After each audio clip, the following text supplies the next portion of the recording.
Some men hide their demons. Others let them feast. What happens when trust becomes a weapon and the hunter wears a familiar face? Welcome to True Crime Headquarters, where every story runs darker than the last, and the truth is always colder than fiction. I'm truly glad you're here. Whether you're watching from New York, South Africa, Canada, the Philippines, the UK, Greece, Sweden, New Zealand, or any of the countless places I can't name one by one, know this: I see you, I appreciate you, and you're part of this growing family. These stories are crafted to reach those who crave truth in the quiet hours. People who unwind, think, and fall asleep with mystery lingering in their minds. But when you only watch without subscribing, liking, or commenting, these stories don't travel far. They stay hidden when they should be heard. It costs nothing to hit subscribe, drop a like, or leave a thought below. But that small action keeps this channel alive and lets me keep sharing the dark, the true, and the untold. So, if these stories speak to you, please take a moment. It means everything, and it helps keep the truth alive. So, have you subscribed yet? I'm waiting. Done? Great. Thank you. I want you to know that every click and comment counts, and you are very important and highly welcomed heir. This is the story of Sean Michael Lannon. Sean Michael Lannon didn't just cross the line between right and wrong. He obliterated it with methodical precision, leaving behind a trail of shattered lives and unanswered screams. This is the story of a man who turned intimacy into opportunity and kindness into catastrophe, proving that the most dangerous predators are the ones who know exactly where you sleep. Tonight, we're tracking a killer who didn't just destroy bodies. He demolished entire bloodlines, one trusted relationship at a time. I know you love falling asleep to these stories, and tonight you're in for something truly chilling. We'll be exploring 4 haunting true crime cases, each one darker than the last. So, get cozy, unwind, and let the day melt away. But before you drift off, please don't forget to like, subscribe, share, and comment, and tell us where you're watching from and what time it is where you are. Now, close your eyes, take a deep breath, and let's begin. Sean Michael Lannon walked through life wearing the kind of face that neighbors trusted. He was the guy who'd help you move furniture, the childhood friend who remembered your birthday, the familiar presence at family gatherings who blended seamlessly into the background of ordinary American life. But underneath that carefully maintained exterior lurked something ancient and ravenous. A darkness that had been growing, feeding, waiting for the perfect moment to reveal itself. New Jersey, 2021. The winter cold had settled into the bones of the state, creating that particular kind of chill that makes people hurry from their cars to their homes, eager for warmth and the illusion of safety. People locked their doors, not because they feared the neighbor they'd known for years, but because the news told them to fear strangers. Nobody warned them about the monsters with familiar smiles. Lannon grew up in the kind of suburban landscape where everyone knew everyone else's business, or thought they did. He attended local schools, played in neighborhood yards, and developed the social camouflage that would later prove so deadly. Friends from his youth would later struggle to reconcile the boy they knew with the man who emerged from the shadows, though some would quietly admit there had always been something slightly off, something they couldn't quite name. A coldness behind the eyes, perhaps, or the way he seemed to watch people a little too carefully, studying them like specimens rather than companions. His early adult years followed a predictable pattern.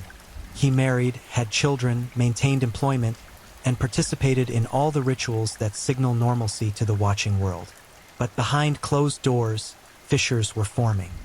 His marriage deteriorated, plagued by allegations of abuse and control that painted a very different picture from the affable man his acquaintances knew. Divorce proceedings revealed accusations of violence, manipulation, and behavior that suggested the mask was beginning to slip, at least for those unlucky enough to see him in private moments. By 2021, Lannon's life had reached a breaking point. His marriage was over, his relationship with his children strained, and the careful construction of normalcy he'd maintained for decades was crumbling. Financial pressures mounted, legal troubles accumulated, the walls were closing in, and something inside him was preparing to break free entirely. What happened next would prove that some people don't just snap under pressure. They explode outward, taking everyone within reach down with them. The first signs of what was coming appeared in small ways. Erratic behavior, increasingly desperate phone calls, a man spiraling but spiraling with purpose. Lannon began reaching out to people from his past, rekindling connections that had grown cold, positioning himself back in the lives of people who had once trusted him. He was setting the table for a feast of violence, though none of his victims realized they were being marked. Michael Dubkovsky was one of those people, an old acquaintance from Lannon's past, someone who had known him during better times. Dubkovsky lived in East Greenwich Township, New Jersey, in the kind of quiet neighborhood where horror wasn't supposed to happen. He was in his 60s, living a simple life, bothering no one. When Lannon reached out, Dubkovsky responded with the kind of openness that comes from shared history and the assumption that people remain fundamentally who they were in memory. That assumption would cost him everything. On a frigid day in late January, Lannon made his way to Dubkovsky's residence. The exact timeline remains murky, pieced together from forensic evidence and Lannon's own later confessions, which were delivered with unsettling calmness. What is known is that Lannon entered that home with dark intentions and left it transformed into a crime scene that would haunt investigators for years. The attack was brutal and prolonged. This wasn't a crime of passion or sudden rage. It was methodical, almost ritualistic in its execution. Lannon used a hammer, a tool of construction perverted into an instrument of destruction. The blows were numerous, delivered with force that spoke to either tremendous anger or complete emotional detachment. Dubkovsky's body bore the marks of what can only be described as overkill, the kind of excessive violence that suggests the perpetrator wasn't just trying to kill but to annihilate, to erase. The scene Lannon left behind was nightmarish. Blood-painted walls and pooled-on floors. Furniture was overturned in signs of struggle. The house that had been a sanctuary became a tomb, and Dubkovsky's body lay cooling as Lannon made his exit, crossing a threshold from which there could be no return. He had killed, and in doing so, had unleashed something that wouldn't be satisfied with just one victim. But Lannon wasn't done. Not even close. His rampage was just beginning, and his next target would be even more personal, even more devastating in its implications about who this man really was and what he was capable of doing to people who had once shown him love. He headed to New Mexico, crossing state lines and putting distance between himself and the body he'd left behind in New Jersey.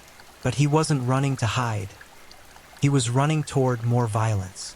His ex-wife Jennifer Lannon lived in Grants, New Mexico, a small city that sits along Interstate 40, surrounded by the stark beauty of high desert landscape. Jennifer had moved there seeking distance from Sean, trying to build a new life with their children after a marriage marked by control and fear. She thought geography could protect her. She was wrong. Jennifer lived with her new boyfriend, Jason Mata, in what they hoped would be a fresh start. The relationship represented hope, the possibility of happiness after surviving something dark. But Sean Lannon couldn't tolerate that narrative. In his twisted worldview, Jennifer belonged to him, and her attempt at independence and joy was a personal affront that demanded correction. He tracked her down with purpose, traveling over 2,000 miles to deliver his version of justice. What happened when Lannon arrived at that New Mexico residence defies the basic expectations of human behavior. This was the woman who had borne his children, who had once loved him or tried to. These were people who had done nothing more than attempt to move forward with their lives. But Lannon saw them as obstacles, as problems to be solved with violence. The attack was savage and comprehensive. Both Jennifer and Jason were murdered in what investigators would later describe as a scene of extreme violence. The details are almost too disturbing to recount. Multiple weapons, multiple wounds, a sustained assault that left both victims brutally dead. But the horror didn't stop there. Jennifer's friend was also in the home, and Lannon killed them too, eliminating witnesses with the same cold efficiency he'd shown with his other victims. 3 people dead in New Mexico, 1 dead in New Jersey, and Lannon was still moving, still operating under some twisted internal logic that justified his actions. He stole Jennifer's car and began driving, leaving behind scenes of carnage that police in 2 states were only beginning to discover. As he drove east, back toward New Jersey, Lannon's mental state remained chillingly calm. This wasn't a man fleeing in panic or drowning in remorse. According to later reports, he was composed, focused, and still dangerous. The killing spree had a momentum now, and Lannon was riding it wherever it would take him. His next stop would reveal depths of depravity that even seasoned investigators weren't prepared for. The human mind struggles to comprehend certain kinds of evil. We create distance through clinical language and procedural descriptions, anything to avoid looking directly at the abyss. But some crimes demand that we look, that we witness, because only in witnessing do we fully grasp what one human being is capable of inflicting upon others. The Dubkovsky crime scene in New Jersey was one such place. A location where the boundary between life and death had been violated with such extreme prejudice that investigators would carry the images with them forever. When police finally entered Michael Dubkovsky's home, they weren't prepared for what awaited them despite years of experience with violent crime. The smell hit first, that unmistakable odor of death that no amount of training ever makes easier to endure. Blood had dried in dark pools, turning from red to rust. The walls told stories in splatter patterns that forensic experts would analyze for days, reconstructing the violence through geometry and physics. But the true horror lay in the basement. It was there that investigators made a discovery that elevated this case from murder to something approaching the demonic. Hidden in that underground space were 3 additional bodies, victims whose identities and deaths would require extensive investigation to unravel. These weren't fresh kills connected to Lannon's January rampage. These were older remains, evidence of crimes that predated his most recent explosion of violence. The bodies were badly decomposed, making immediate identification impossible. Forensic pathologists were called in, using dental records, DNA analysis, and whatever other tools modern science could provide to restore names to the dead. The process would take time, but eventually, the victims would be identified, revealing connections to Lannon that painted an even more disturbing picture of his capacity for violence and his ability to hide it. Among the dead were members of Lannon's own circle, people who had trusted him enough to be vulnerable in his presence. The exact circumstances of how they ended up in Dubkovsky's basement remains partially unclear, whether they were killed there or moved there after death, whether Dubkovsky was complicit or another victim who had unknowingly housed evidence of Lannon's previous crimes. Each possibility was disturbing in its own way, suggesting either a conspiracy of murder or a violation of a friend's home that added betrayal to an already long list of sins. The investigation expanded rapidly, consuming resources from multiple law enforcement agencies. The FBI became involved due to the interstate nature of the crimes. Local police in New Jersey and New Mexico coordinated with federal agents, sharing information and building a timeline of Lannon's movements. Each piece of evidence revealed new dimensions to the horror: stolen cars, discarded weapons, witnesses who had seen Lannon at various locations, their testimonies now taking on sinister significance. Forensic teams worked the crime scenes with painstaking care. Blood samples were collected and analyzed. Fingerprints were lifted from surfaces. The hammer used to kill Dubkovsky was recovered and examined for DNA evidence. Every fiber, every hair, every microscopic trace of biological material became a piece of the puzzle. The scientific investigation was building an ironclad case, creating a web of physical evidence that would make denial impossible. Meanwhile, media attention intensified. The story had everything that captures public fascination and horror: multiple states, multiple victims, family annihilation, hidden bodies, a suspect on the run. News crews descended on the quiet New Jersey neighborhood where Dubkovsky had lived, interviewing shocked neighbors who struggled to articulate their disbelief. Similar scenes played out in New Mexico, where Jennifer Lannon's community grappled with the brutal ending of a woman who had been trying to escape violence, only to have it follow her across the country. Lannon's family members found themselves thrust into an impossible position. They were simultaneously victims and relations of a monster, grieving losses while grappling with the knowledge that someone they loved had committed unspeakable acts. His children had lost their mother to their father's violence, a trauma so profound that it defies adequate description. Extended family members faced harassment and suspicion, guilt by association in the court of public opinion. The psychological profile of Lannan began to take shape as investigators interviewed people from every phase of his life. A pattern emerged of escalating control and violence, particularly toward romantic partners. Former friends and acquaintances recalled moments of cruelty, flashes of rage, incidents that seemed minor at the time but now appeared as warning signs of something much darker. Psychologists would later debate whether Lannan was a psychopath, a sociopath, or some other category of violent offender, but the clinical labels seemed inadequate to capture the reality of what he'd done. As days passed without Lannan's capture, anxiety grew. Was he planning more violence? Did he have other victims in mind? Every hour he remained free represented potential danger to anyone who had ever known him or crossed his path. Police issued warnings to anyone who might be a target, urging them to take precautions and report any contact immediately.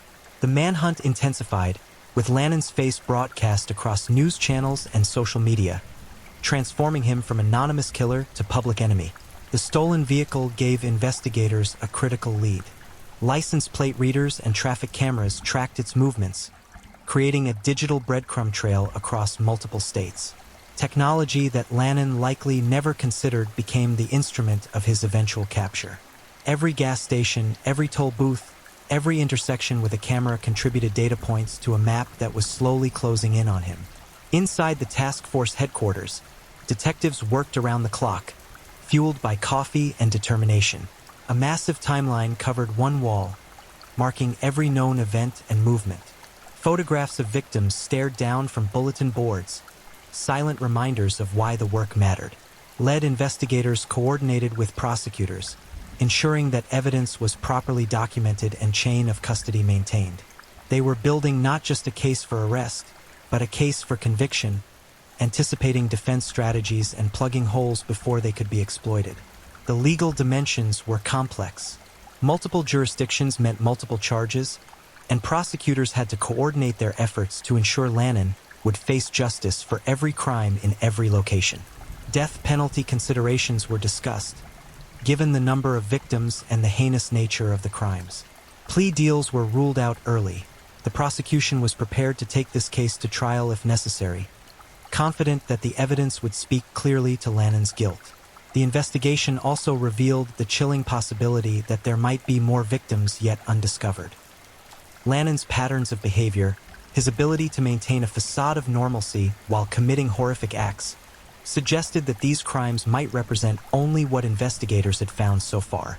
Every cold case in jurisdictions where Lannan had lived or traveled was reviewed.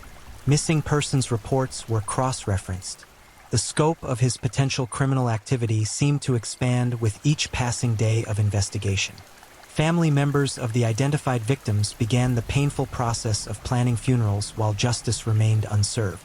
They gave statements to media, humanizing the people who had been reduced to crime scene photographs and case numbers. Jennifer Lannan was remembered as a devoted mother who had been trying to protect her children. Michael Dubkovsky was mourned as a kind man who had welcomed an old acquaintance with tragic trust.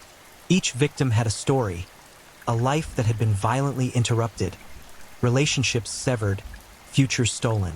The psychological toll on investigators was significant. Exposure to this level of violence and depravity affects even the most experienced professionals. Counseling services were made available, though many officers resisted using them, maintaining the stoic facade that police culture often demands. But in quiet moments, the images haunted them. The crime scenes, the victims, the sheer senselessness of it all. The end came, as it so often does, with a combination of good police work and the inevitable mistakes that even careful criminals eventually make. Sean Michael Lannan's cross-country flight from justice was approaching its conclusion, though he likely didn't realize it yet. The net was tightening, and the resources arrayed against him, multiple law enforcement agencies, modern surveillance technology, and an increasingly aware public, would prove impossible to evade indefinitely. On March 10, 2021, roughly 6 weeks after the murders began, law enforcement received information that Lannan was in St. Louis, Missouri. The tip was specific enough to mobilize resources, and soon multiple agencies were coordinating a response. Nobody wanted a confrontation that could result in additional casualties, either civilian or law enforcement. The plan had to be swift, overwhelming, and executed with precision to prevent Lannon from harming anyone else or harming himself before he could face justice. The U.S. Marshal Service took point on the apprehension, drawing on their expertise in fugitive tracking and high-risk arrests. Surveillance teams moved into position, confirming Lannon's location and monitoring his movements. The moment to move came quickly, before Lannon could realize he'd been spotted. Officers converged with coordinated timing, vehicles blocking escape routes, armed agents emerging to surround their target. Lannon was arrested without incident, surrendering when confronted with overwhelming force. There would be no dramatic shootout, no final violent act. He was taken into custody calmly, almost anticlimactically given the horrific spree that had preceded this moment. Handcuffed and placed in a vehicle, Lannon's rampage officially ended, though the legal and emotional aftermath was just beginning. The arrest made immediate national news. Victims' families received notification that the man who had destroyed their lives was now in custody, unable to harm anyone else. Relief mixed with grief and rage. Relief that he was captured, rage that he had been free long enough to kill so many, grief that would never fully heal regardless of what happened next in the justice system.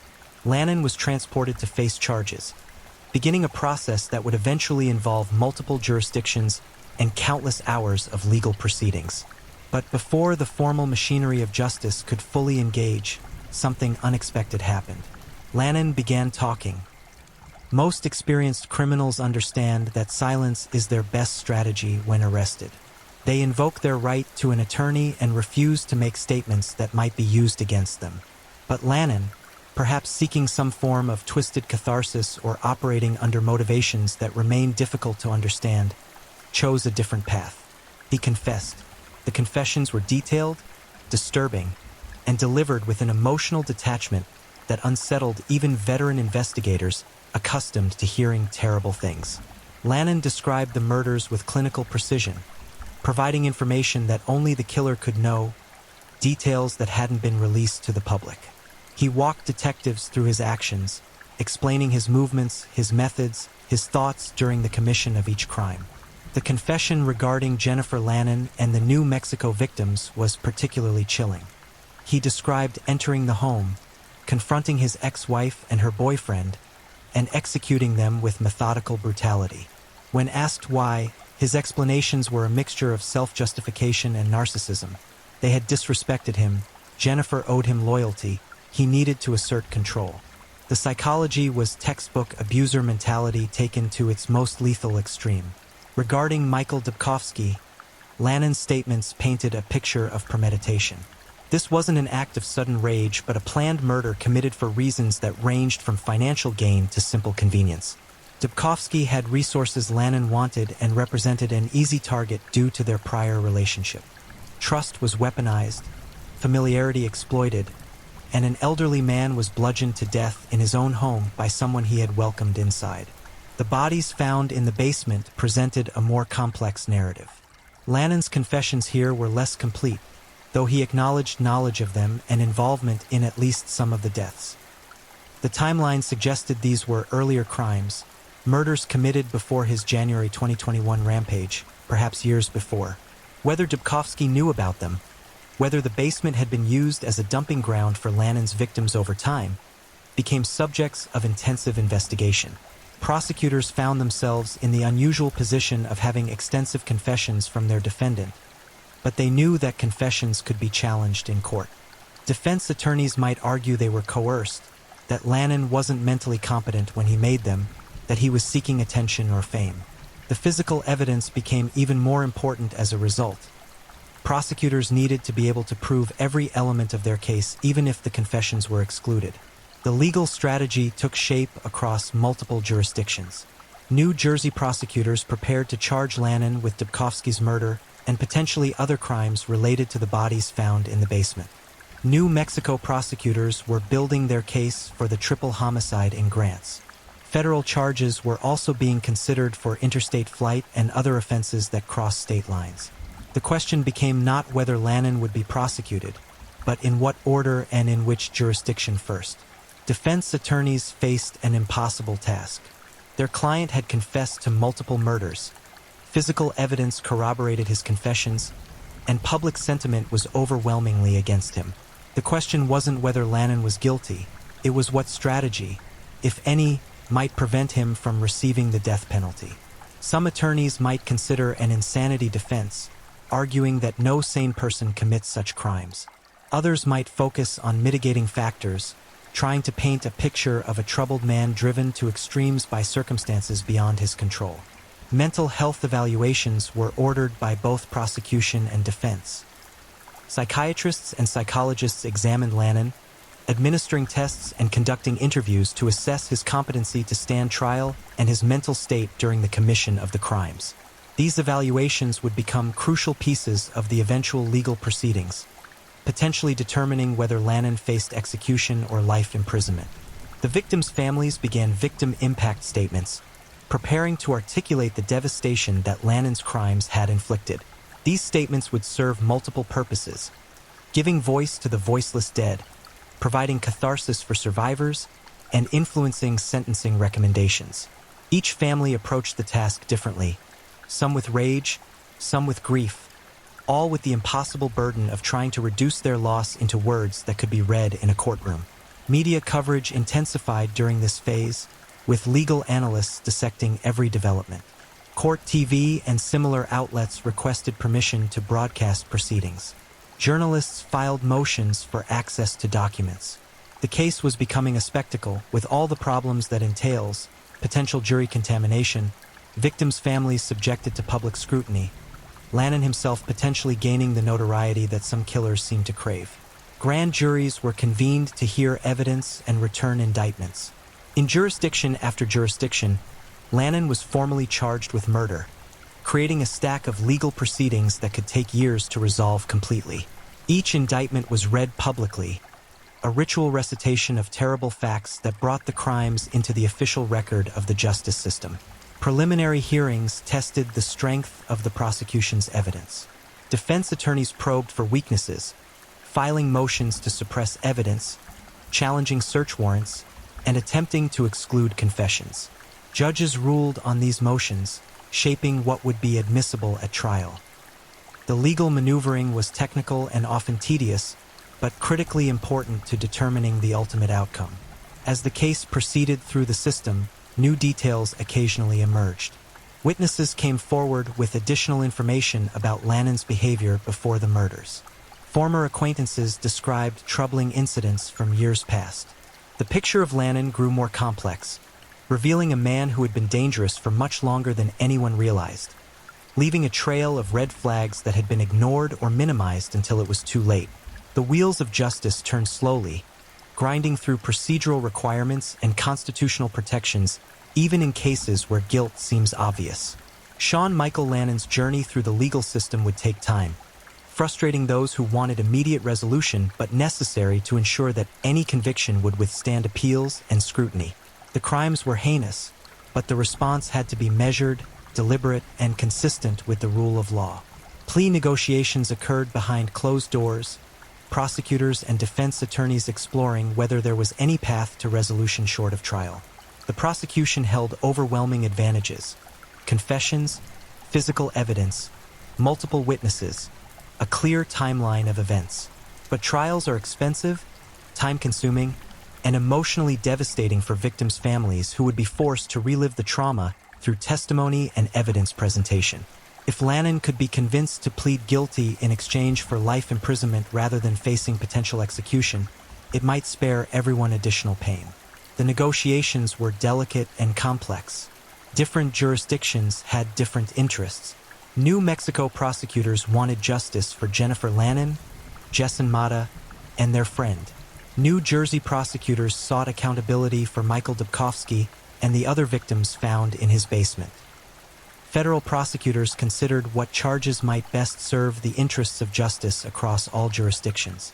Coordinating these various interests required extensive communication and compromise. Lannon's own desires factored into the equation in ways that seemed perverse to outside observers. Some killers welcomed the death penalty, viewing it as either martyrdom or escape from decades of imprisonment. Others fight it desperately, clinging to life even after having stolen it from others. Lannon's position seemed to shift depending on when he was asked, adding another layer of complexity to an already complicated situation. The families of victims had rights to be heard in these negotiations. Prosecutors met with them, explaining options and listening to their perspectives on what justice should look like. Some wanted Lannon executed, believing that anything less than death was inadequate for someone who had killed so many. Others felt that life imprisonment without parole was sufficient, sparing them from years of death penalty appeals that would keep them tethered to Lannon's case indefinitely. There was no consensus, making the prosecutor's job even more difficult. Mental health evaluations returned with findings that would influence plea negotiations and trial strategy. Lannon was found competent to stand trial, understanding the charges against him and able to assist in his defense. But evaluators also documented significant psychological issues, personality disorders, possible traumatic experiences in his past, and patterns of thinking that deviated from normal moral reasoning. Whether these findings constituted legal insanity remained debatable, and different experts reached different conclusions. As months passed, the likelihood of going to trial increased. Negotiations stalled over sentencing recommendations and the specific terms of any plea agreement. Lannon wasn't willing to accept certain conditions, and prosecutors weren't willing to offer the leniency he demanded. The case was heading toward a courtroom confrontation where a jury would ultimately decide Lannon's fate. Trial preparation consumed countless hours and resources. Prosecutors organized evidence, prepared witnesses, and developed presentation strategies that would make complex forensic information understandable to lay jurors.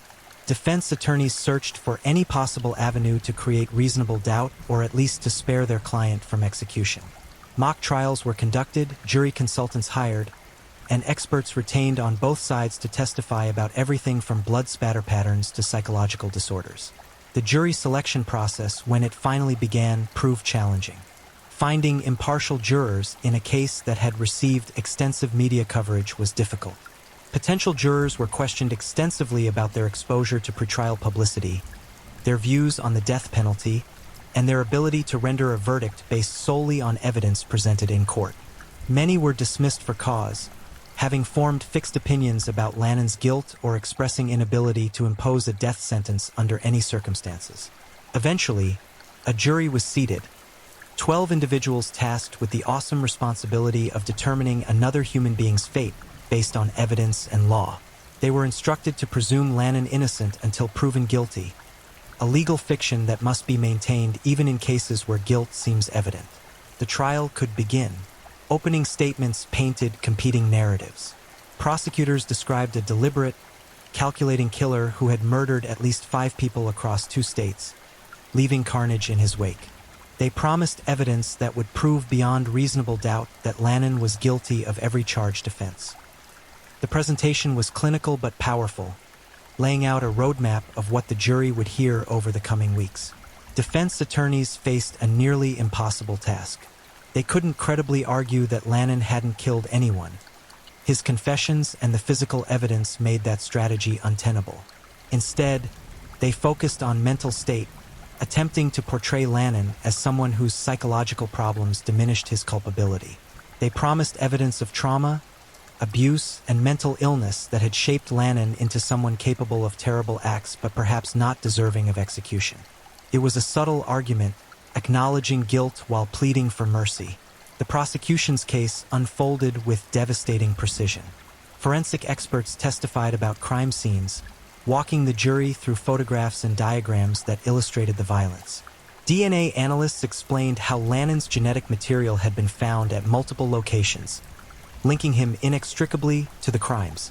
Medical examiners described injuries in clinical detail, making clear that these were not quick, painless deaths but brutal, prolonged attacks. Witnesses testified about Lannon's movements and behavior.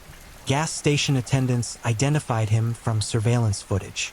Acquaintances described his demeanor in the days around the murders. The stolen vehicle was tracked from New Mexico to St. Louis through digital records that created an irrefutable timeline.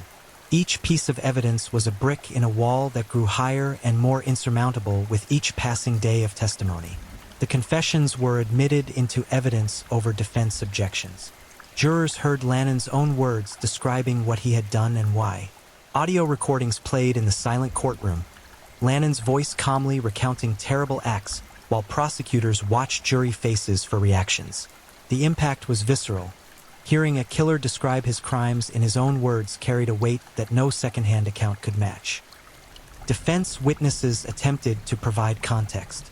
Psychologists testified about Lannon's mental health issues, describing personality disorders and traumatic experiences. Friends and family members were called to humanize Lannon, to show that he had been capable of kindness and normalcy even if he had ultimately committed monstrous acts. It was the mitigation phase of the defense strategy, trying to create enough doubt about whether death was the appropriate punishment. Cross-examination was brutal. Prosecutors challenged every defense expert, questioning their methodologies and conclusions. Character witnesses were confronted with evidence of Lannon's abusive behavior and manipulative tendencies. The defense's attempt to create a sympathetic narrative was systematically dismantled, leaving little doubt that Lannon was fully responsible for his choices and their consequences. Victims' families testified during the penalty phase, describing the impact of Lannon's crimes on their lives. Jennifer Lannon's relatives spoke about children who would grow up without their mother, about the terror Jennifer must have felt in her final moments, about years of birthdays and holidays forever marked by absence. Dubkovsky's family described a kind man cut down by someone he had trusted. The testimony was emotionally devastating, leaving few dry eyes in the courtroom. Closing arguments synthesized weeks of testimony into competing narratives.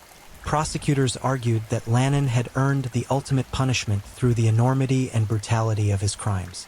Defense attorneys made a final plea for life imprisonment, arguing that execution would be vengeance rather than justice.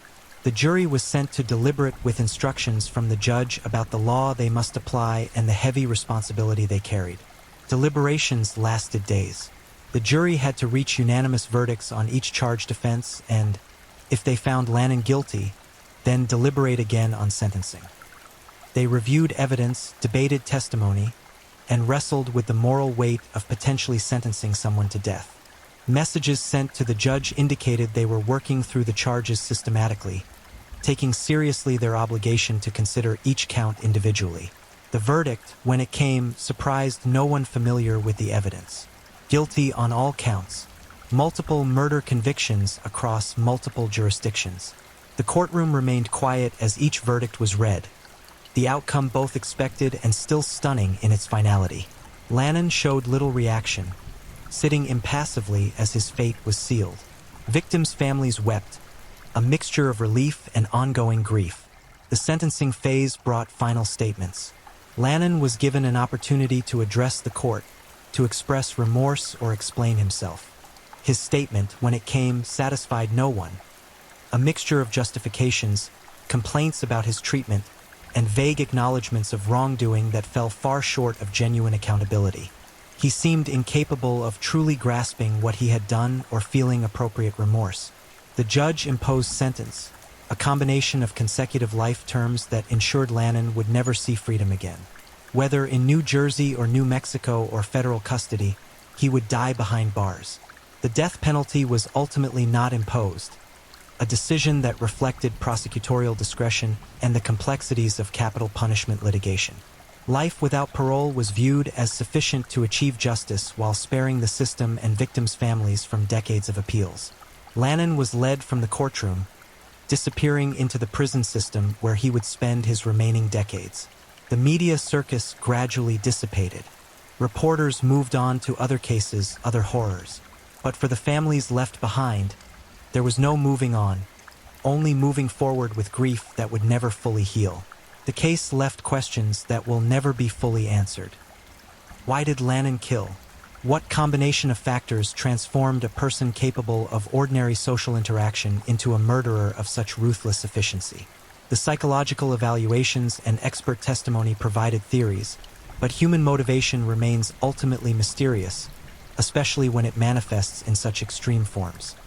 Were there warning signs that could have prevented these tragedies? In hindsight, yes, Lannon's history of abuse, the allegations during divorce proceedings, the patterns of controlling behavior. But foresight is always harder than hindsight, and the line between someone who might be dangerous and someone who will commit murder is not always clear until it's crossed. The case highlights the challenges of identifying and intervening with potentially violent individuals before they act. The jurisdictional complexities revealed gaps in how different legal systems communicate and coordinate.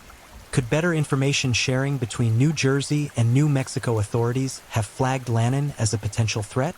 Could federal databases have identified patterns that weren't visible to individual state agencies?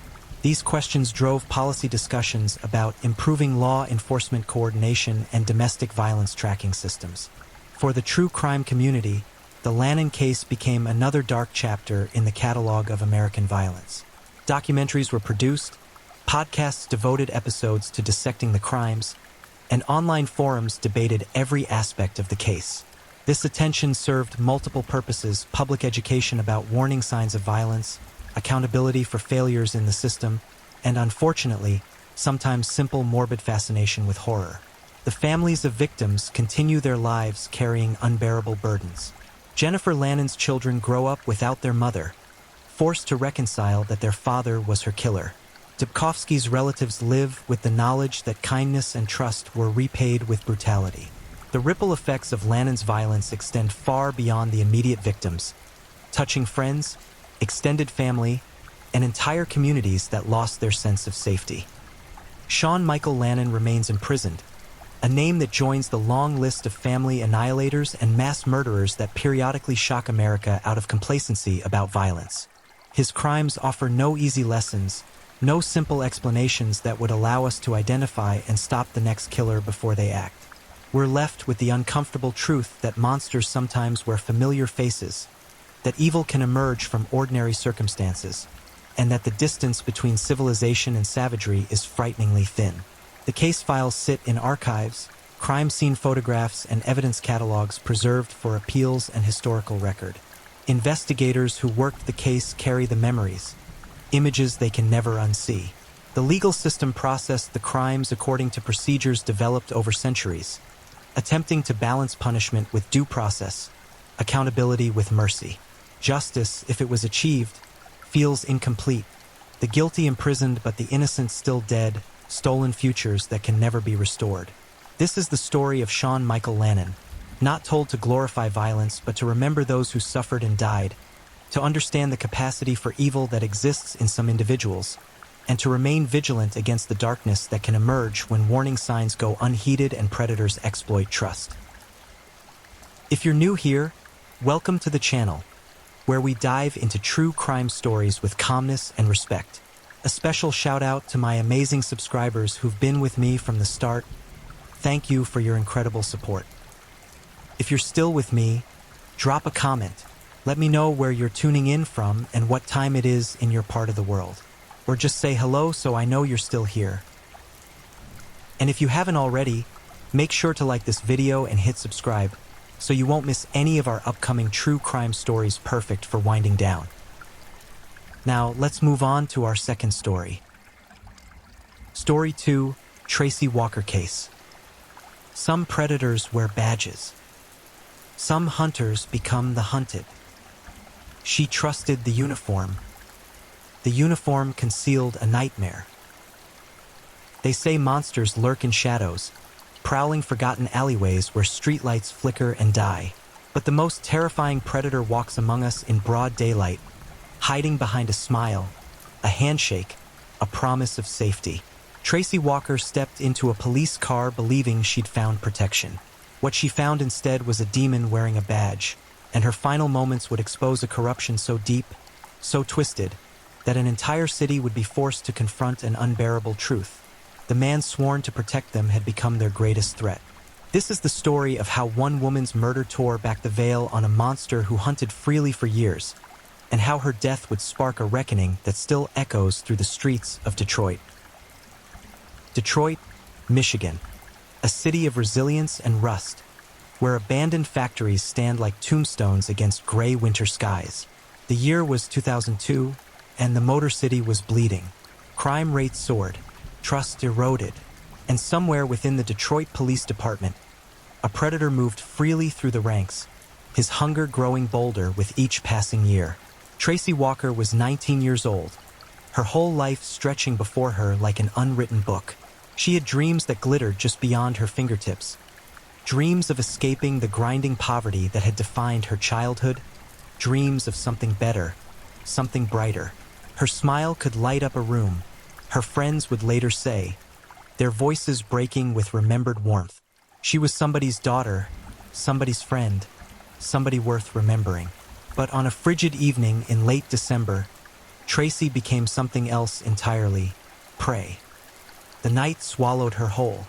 She'd been walking through the neighborhood, the kind of area where survival meant keeping your head down and your instincts sharp. Street corners hosted whispered transactions. Windows glowed with flickering television light. The cold cut through cheap jackets and thin shoes, turning breath into ghostly plumes that dissipated into darkness. Tracy needed a ride. When a police car pulled alongside her, dome lights casting red and blue halos across the icy pavement, relief must have flooded through her veins like warm honey. Police officers represented authority, protection, salvation. The uniform meant safety. The badge meant trust. She climbed into that patrol car without hesitation, without fear, without any way of knowing she'd just sealed her fate.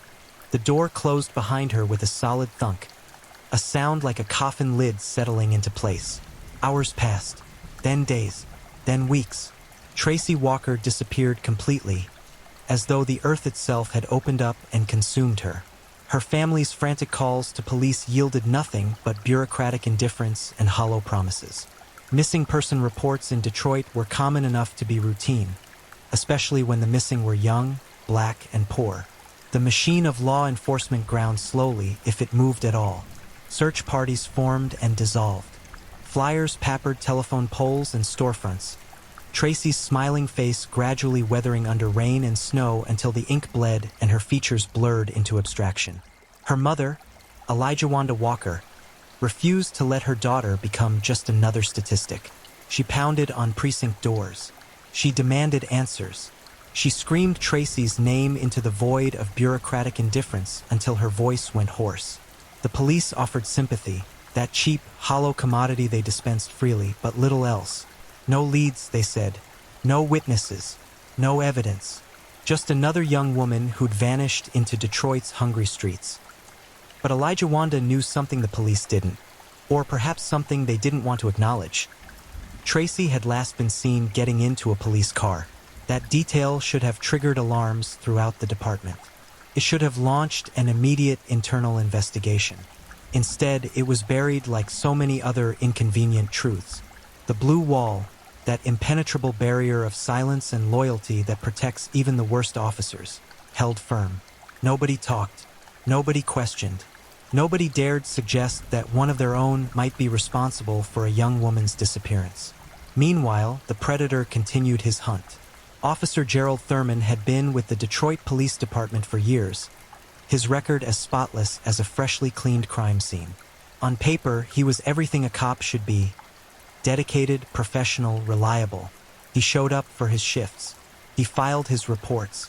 He projected an image of competent authority that fooled supervisors, colleagues, and the public alike. But beneath that carefully maintained facade, something rotten festered and grew. Thurman had discovered the ultimate hunting ground, the streets he patrolled. His badge gave him access. His uniform provided camouflage. His authority silenced questions before they could be asked. He could pull over any woman, could offer rides to those who seemed vulnerable, could exercise power without oversight or consequence. And he did, again and again, his confidence swelling with each successful hunt. He developed a taste for it.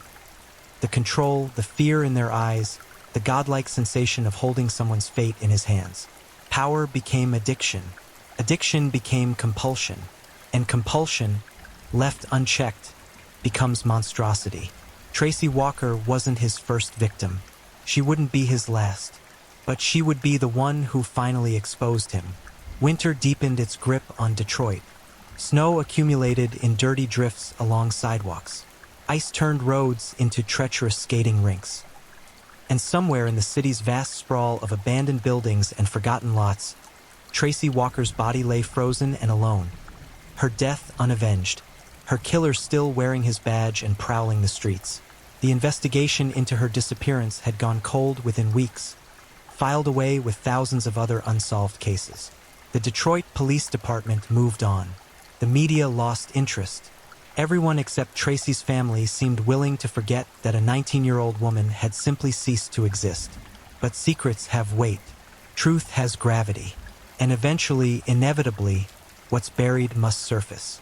3 months after Tracy vanished, a maintenance worker discovered something that would crack open the entire nightmare. He'd been checking a vacant house slated for demolition, walking through rooms thick with dust and abandonment, when he noticed something odd about the basement. The floor looked disturbed, the dirt uneven in one corner. Curiosity pulled him closer. He began to dig, just idly at first, expecting to find trash or construction debris. His shovel struck something soft. He kept digging, his movements becoming more frantic as realization dawned. The soft thing had a shape.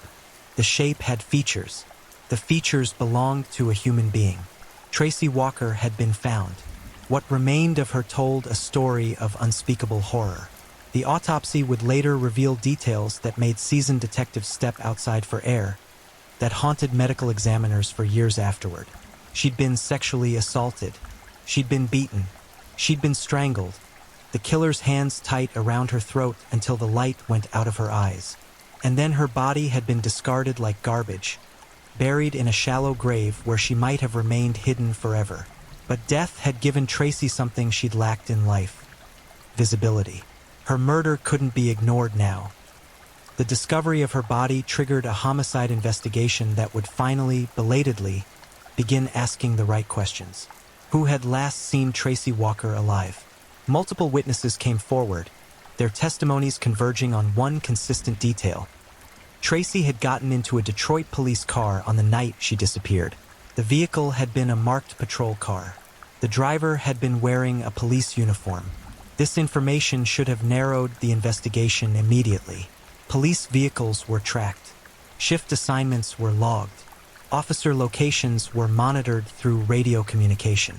Finding which officer had been driving that particular car, in that particular neighborhood, at that particular time should have been straightforward. But the department dragged its feet. Internal affairs moved with glacial slowness. Requests for records met with delays and obfuscation. The blue wall held strong, protecting its own even as evidence mounted. Until it didn't. Sometimes justice requires an outsider's perspective, someone not invested in protecting the institution. Sometimes it takes a detective willing to risk career suicide by pointing fingers at a fellow officer. And sometimes it simply takes overwhelming evidence that cannot be explained away or buried. Detective Brian Benton became the thorn in the department's side, the one investigator willing to follow the evidence wherever it led, even if it led straight to a man wearing a badge. Benton pulled dispatch records. He cross-referenced patrol assignments. He interviewed officers who'd been working that night, watching their eyes for tells, listening for hesitations, cataloging the small ways people betray knowledge they're trying to hide. One name kept surfacing, attached to anomalies and inconsistencies that didn't quite add up: Officer Gerald Thurman. Thurman had been patrolling the area where Tracy was last seen. His radio communications that night contained gaps. Periods where he'd gone silent, unavailable, his location unknown. When questioned about his whereabouts, his answers were vague, his demeanor defensive. And when investigators dug deeper into his history, a pattern emerged that turned blood cold. Multiple women had filed complaints against Thurman over the years. Reports of inappropriate behavior during traffic stops. Accusations of sexual harassment. Claims that he'd offered rides that became nightmares. Each complaint had been investigated, if such cursory reviews deserved the name, and dismissed. The women were deemed unreliable. Their stories were questioned. The officer's word was taken over theirs every single time. The institution had protected its predator, had enabled his hunting, had silenced his victims and cleared his path. And Tracy Walker had paid the price. As evidence accumulated, as witness statements aligned, as the web of Thurman's crimes became impossible to deny, the Detroit Police Department faced a reckoning it had spent years avoiding. This wasn't just a murder investigation anymore. This was an indictment of systemic failure, of corruption so deeply embedded that it had allowed a monster to hunt freely while wearing the uniform meant to symbolize protection. Gerald Thurman was arrested on a cold morning in March 2003, 3 months after Tracy Walker's body had been discovered. He maintained his innocence even as handcuffs clicked around his wrists, even as fellow officers, some who'd known, some who'd suspected, some who'd simply looked the other way, watched him being led out of the precinct. His arrest was just the beginning. The real horror story was still unfolding, layer by terrible layer. Gerald Thurman looked like anybody. That was perhaps the most terrifying thing about him, his sheer ordinariness. He wasn't the Hollywood version of a killer, all wild eyes and sinister grins. He was average height, average build, with a face you'd forget 5 minutes after passing on the street. He had a wife and children. He paid his mortgage. He showed up to backyard barbecues and precinct parties. He was, by all surface appearances, normal. But normalcy is the perfect disguise. After his arrest, investigators began the painstaking process of reconstructing Thurman's history, tracing backwards through years of police service to uncover the full scope of his crimes. What they discovered made veteran detectives question everything they thought they knew about evil. The monster had been hiding in plain sight for years, protected by institutional indifference and the powerful assumption that police officers simply couldn't be predators. That assumption had been deadly wrong. Detective Benton spearheaded the investigation, assembling a team dedicated to finding every victim, documenting every crime, building a case so overwhelming that not even the most skilled defense attorney could create reasonable doubt. They started with the complaints, those ignored reports that had languished in file cabinets, gathering dust while Thurman continued patrolling the streets. The first woman they contacted was named Cheryl Mason. She'd filed a complaint against Thurman 2 years before Tracy Walker's murder. Her story sent chills through the investigation team. Thurman had pulled her over for a supposed traffic violation. A broken taillight she later discovered wasn't actually broken.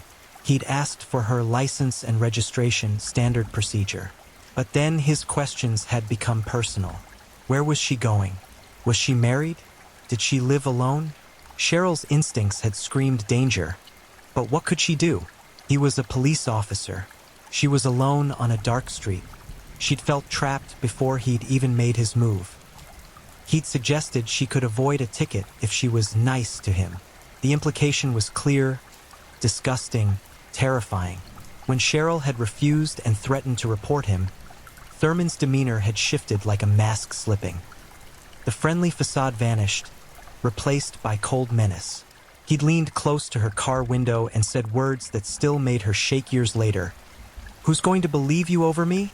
He'd let her go that night, a calculated risk, a test of the system's willingness to protect him.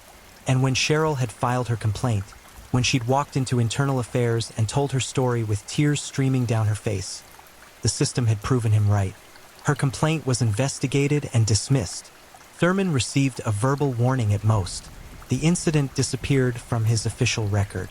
The message was clear: he was untouchable. Now, with that complaint being re-examined through the lens of Tracy Walker's murder, Cheryl's story took on horrifying significance. She hadn't just encountered an inappropriate officer. She'd survived an encounter with a predator actively hunting. The investigation team found more victims. So many more. There was Regina Thomas, who'd accepted a ride from Officer Thurman when her car broke down on a freezing January night. Instead of taking her home, he'd driven to a secluded location and sexually assaulted her. When she tried to fight back, he'd choked her until she stopped struggling, his hands around her throat in a grip that foreshadowed Tracy Walker's manner of death. Regina had survived, but barely. She'd reported the assault immediately. Nothing had happened to Thurman. There was Denise Gordon, who'd been walking home from her job cleaning office buildings when Thurman had offered her a ride.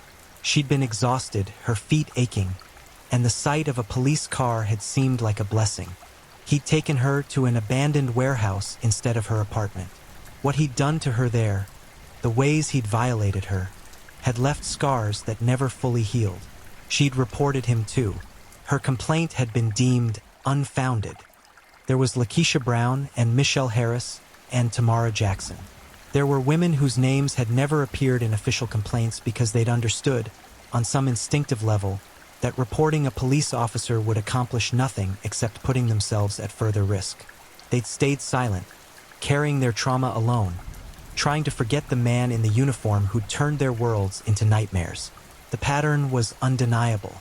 Thurman specifically targeted vulnerable women, those who were alone, those who were walking in rough neighborhoods, those whose socioeconomic status meant their accusations would be easily dismissed.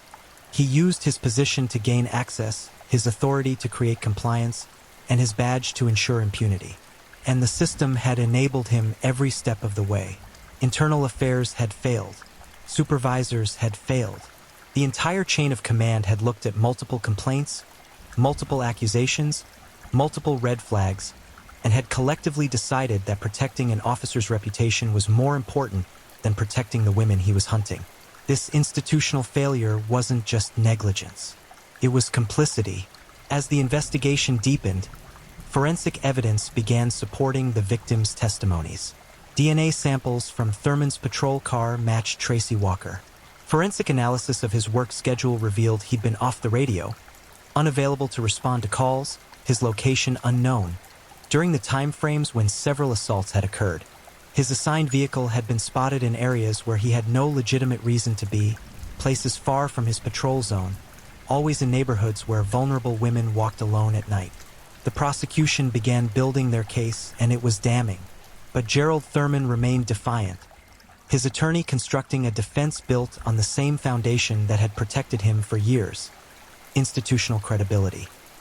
He was a police officer, a public servant, a man who'd taken an oath to protect and serve. The women accusing him were troubled, unreliable, motivated by potential lawsuit money or grudges against law enforcement. The defense strategy was as old as it was effective. Attack the victim's credibility, question their motives, paint them as conspirators or opportunists. It was the same tactic that had silenced these women for years, weaponizing their vulnerability against them. But this time, something was different. This time, one of the victims couldn't be dismissed or discredited or attacked. Tracy Walker was dead. Her body told a story that couldn't be cross-examined or twisted. Forensic evidence didn't have credibility issues. DNA didn't lie. And the physical evidence linking Gerald Thurman to Tracy Walker's murder was overwhelming. Autopsy reports detailed injuries consistent with severe beating. Bruising patterns on her neck matched the size and shape of Thurman's hands. Fibers found on her clothing matched the interior of his patrol car. Most damningly, his DNA was found on her body, conclusive proof of sexual assault. The defense tried to argue contamination, tried to suggest alternative explanations, tried every legal maneuver available. Nothing could explain away the evidence. Nothing could change the fundamental truth. Gerald Thurman had murdered Tracy Walker. As the trial approached, the city of Detroit found itself forced to confront uncomfortable questions. How had this happened? How had a predator worn a badge for years while hunting women? How many complaints had been ignored? How many victims had been silenced?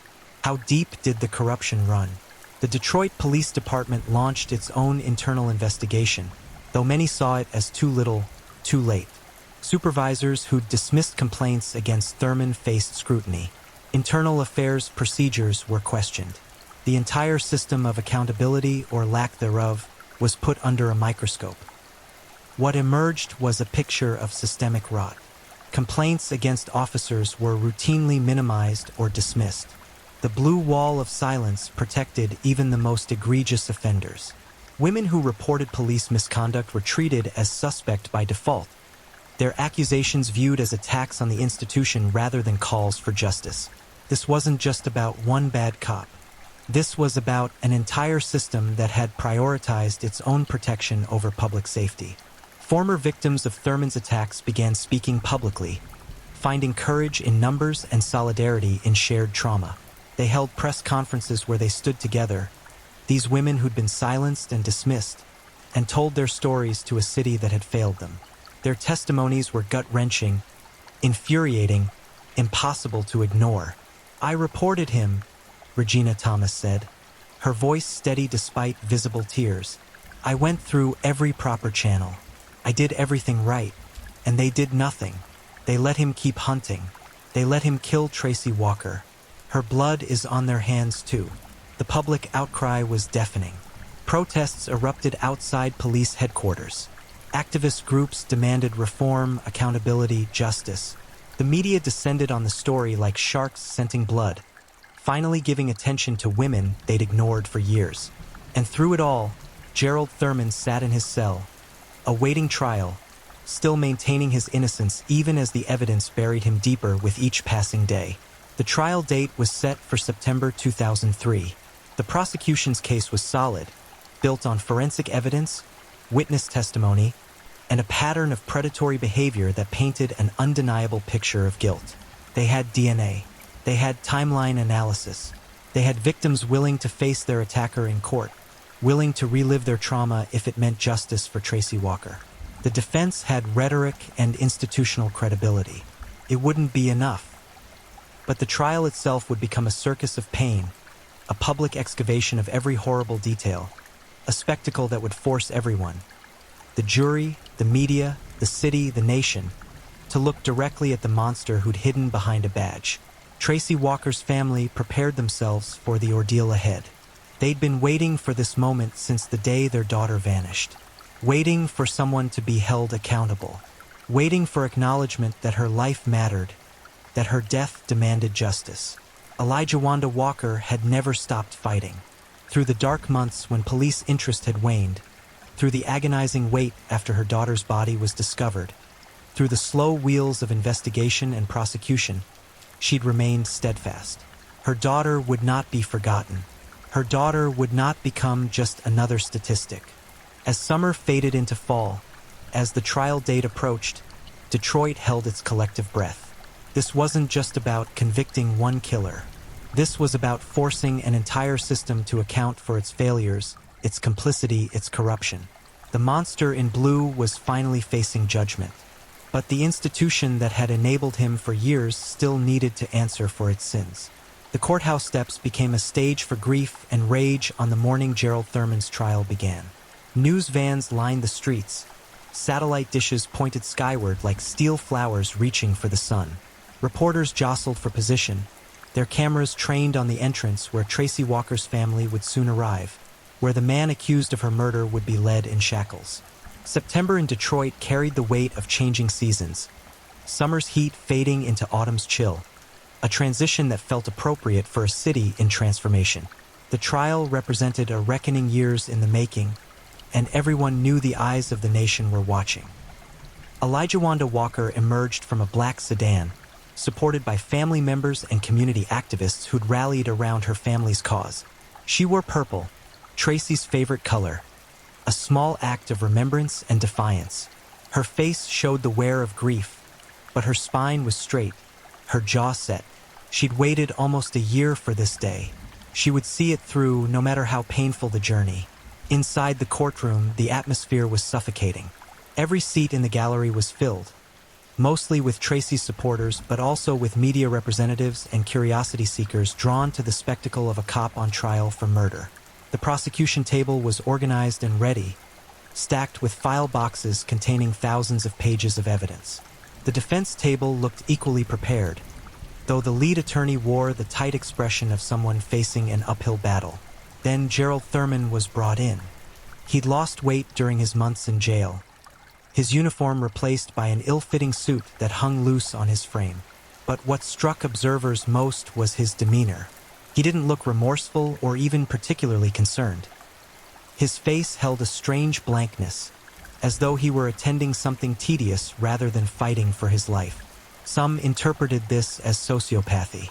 Others saw it as the mask of someone whose internal reality had completely disconnected from consequences. Judge Patricia Henderson took her seat, a no-nonsense veteran of the bench known for running a tight courtroom. She'd reviewed the evidence pretrial, had issued rulings on admissibility that had largely favored the prosecution. Now she surveyed the packed gallery with sharp eyes, making it clear that disruptions would not be tolerated. "This court is now in session," she announced, her voice cutting through the murmurs. "The people of the state of Michigan versus Gerald Marcus Thurman." The prosecution's opening statement was delivered by Assistant District Attorney Robert Chen, a methodical lawyer who'd built his reputation on high-profile cases. He stood before the jury, 12 citizens who'd survived voir dire, who'd promised they could set aside any prejudices about police officers to evaluate evidence objectively, and began painting the picture of Tracy Walker's final hours. Tracy Walker was 19 years old. Chun began, his voice clear and measured. She had dreams. She had family who loved her. She had a future waiting to unfold. On December 22, 2002, she made what she thought was a safe decision. When a police car stopped beside her, when an officer offered her a ride, she felt relief. She trusted the badge. She climbed into that car believing she'd found protection. He paused, letting the weight of that trust settle over the courtroom. Instead, she found a predator. The defendant, Gerald Thurman, used his position as a police officer to gain Tracy Walker's trust, to gain access to her, to take her somewhere isolated where he could assault her, brutalize her, and ultimately murder her. He strangled her with his bare hands until she died. Then he buried her body in a shallow grave, hoping she'd never be found, hoping her death would become just another unsolved missing person case. Chun moved to a display board showing Tracy's photograph, vibrant, smiling, alive. Next to it, he placed autopsy photos. The contrast was devastating. Several jury members visibly flinched. The evidence you'll hear during this trial will prove beyond any doubt that Gerald Thurman is responsible for Tracy Walker's death. You'll hear DNA evidence linking him to her sexual assault. You'll hear timeline analysis proving he was the officer who gave her that ride. You'll hear from other women he victimized, women who survived to tell their stories. And you'll hear from forensic experts who examined Tracy's body and can tell you exactly how she died. The opening statement continued for 45 minutes, methodically laying out the prosecution's case. Chun was careful, thorough, leaving nothing to assumption.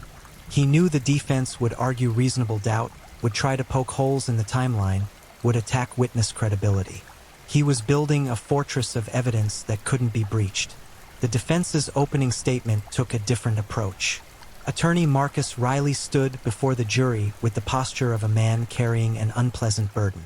He couldn't deny the tragedy of Tracy Walker's death. That would be monstrous. But he could try to separate that tragedy from his client. "This case is about reasonable doubt," Riley said. "Yes, Tracy Walker's death was horrific. Yes, someone should be held accountable. But that doesn't mean we abandon our principles of justice. That doesn't mean we convict an innocent man because we need someone to blame." He gestured toward Thurman, who sat motionless, staring at nothing. Gerald Thurman served the Detroit Police Department for 8 years. He took an oath to protect and serve, and he honored that oath. The prosecution wants you to believe he's a monster. They'll parade witnesses with accusations, but accusations aren't evidence. They'll present forensic results, but forensic science isn't infallible. They'll construct a narrative, but narratives aren't proof. The defense strategy was becoming clear. Attack the science, question the witnesses, create enough doubt to prevent conviction. It was a thin strategy given the overwhelming evidence, but it was all they had. Ask yourself as you hear this evidence, Riley continued, is the prosecution proving guilt beyond reasonable doubt? Or are they simply telling a compelling story that might not reflect reality? The judge called for the prosecution's first witness. What followed was a parade of horror, testimony after testimony building an inescapable picture of Gerald Thurman's predatory pattern. The first witness was Dr. Michael Thornton, the medical examiner who'd performed Tracy Walker's autopsy. His testimony was clinical but devastating. The cause of death was asphyxiation due to strangulation, Dr. Thornton explained, using a diagram to show the jury exactly what had happened to Tracy's throat. The hyoid bone was fractured, consistent with manual strangulation, someone using their hands to compress the victim's neck until airflow ceased. He detailed other injuries: blunt force trauma to the face and torso, defensive wounds on her hands where she tried to fight back, evidence of sexual assault. The jury looked increasingly disturbed, some taking notes with shaking hands. On cross-examination, Riley tried to suggest alternative scenarios, but the medical evidence was too clear. Tracy Walker had been murdered violently and deliberately. Next came the forensic specialists. DNA expert Dr. Sarah Mitchell walked the jury through the testing process that had conclusively linked Thurman to the crime. His DNA was present in Tracy's sexual assault kit. His DNA was found on her clothing. The probability of error was astronomical, billions to one. "There is no doubt," Dr. Mitchell stated firmly. "Gerald Thurman's DNA is present in these samples."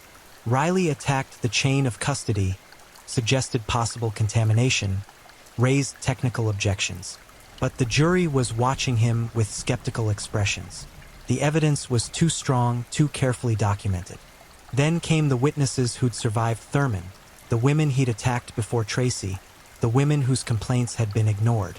Regina Thomas took the stand first, visibly nervous but determined. She told her story in a voice that occasionally wavered but never broke. "He pulled me over saying my tail light was out," she recounted. "Then he started asking personal questions. Then he threatened me. He said if I didn't do what he wanted, things would go badly for me. He was a cop. What was I supposed to do?" Regina detailed the assault, the choking, the terror of thinking she would die. Several jury members had tears in their eyes. Thurman sat unmoved, his expression unchanged. Riley's cross-examination was aggressive, trying to poke holes in her timeline, suggesting financial motivation for her testimony. But Regina held firm, and the attack on her credibility seemed to backfire. The jury looked offended rather than convinced. Denise Gordon testified next, then Lakeisha Brown, then Michelle Harris. Each woman told her story, each account reinforcing the pattern. Thurman used his badge to gain access, his authority to create compliance, his position to evade consequences. The cumulative weight of their testimonies was crushing. This wasn't one isolated incident. This was years of predatory behavior, a serial pattern that had escalated to murder. The prosecution called over 30 witnesses during 3 weeks of testimony. They presented phone records, dispatch logs, patrol route analysis, forensic evidence, expert testimony, and survivor accounts. Every piece fit together like an intricate puzzle, creating an undeniable picture of guilt. The defense struggled. They called character witnesses who testified that Thurman had seemed like a good officer, a good family man. But these testimonies rang hollow against the mountain of evidence. They brought in their own experts to question forensic methodology. But the prosecution's science was solid. Riley's closing argument was passionate but desperate. "The prosecution has built an impressive case," he admitted. "But impressive isn't the same as proven beyond reasonable doubt. You've heard from women with axes to grind against police. You've heard technical testimony that even experts disagree on. You've been asked to convict a man whose entire life will be destroyed based on evidence that isn't as conclusive as they claim." But Chen's closing argument demolished these weak objections.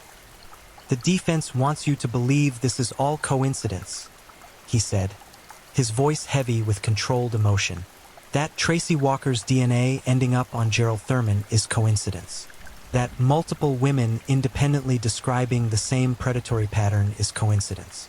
That Thurman being off the radio during the exact time frame of Tracy's disappearance is coincidence." He looked each jury member in the eye. "Gerald Thurman murdered Tracy Walker. The evidence proves it. Your conscience knows it. Justice demands you acknowledge it." The jury deliberated for 6 hours. When they returned, their faces told the story before the verdict was read. "We find the defendant, Gerald Marcus Thurman, guilty of murder in the first degree." The courtroom erupted. Tracy's family sobbed with relief. Activist groups cheered. Thurman finally showed emotion, a flicker of shock quickly suppressed. Additional verdicts followed. Guilty of sexual assault, guilty of kidnapping, guilty on every count. The monster in blue had been convicted. But for Tracy Walker's family, for the women he'd victimized, for the city that had failed them, this verdict was only one step toward justice.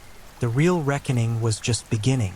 Sentencing day arrived 6 weeks after the guilty verdicts, and the courtroom was packed once again. This wasn't just about determining Gerald Thurman's punishment.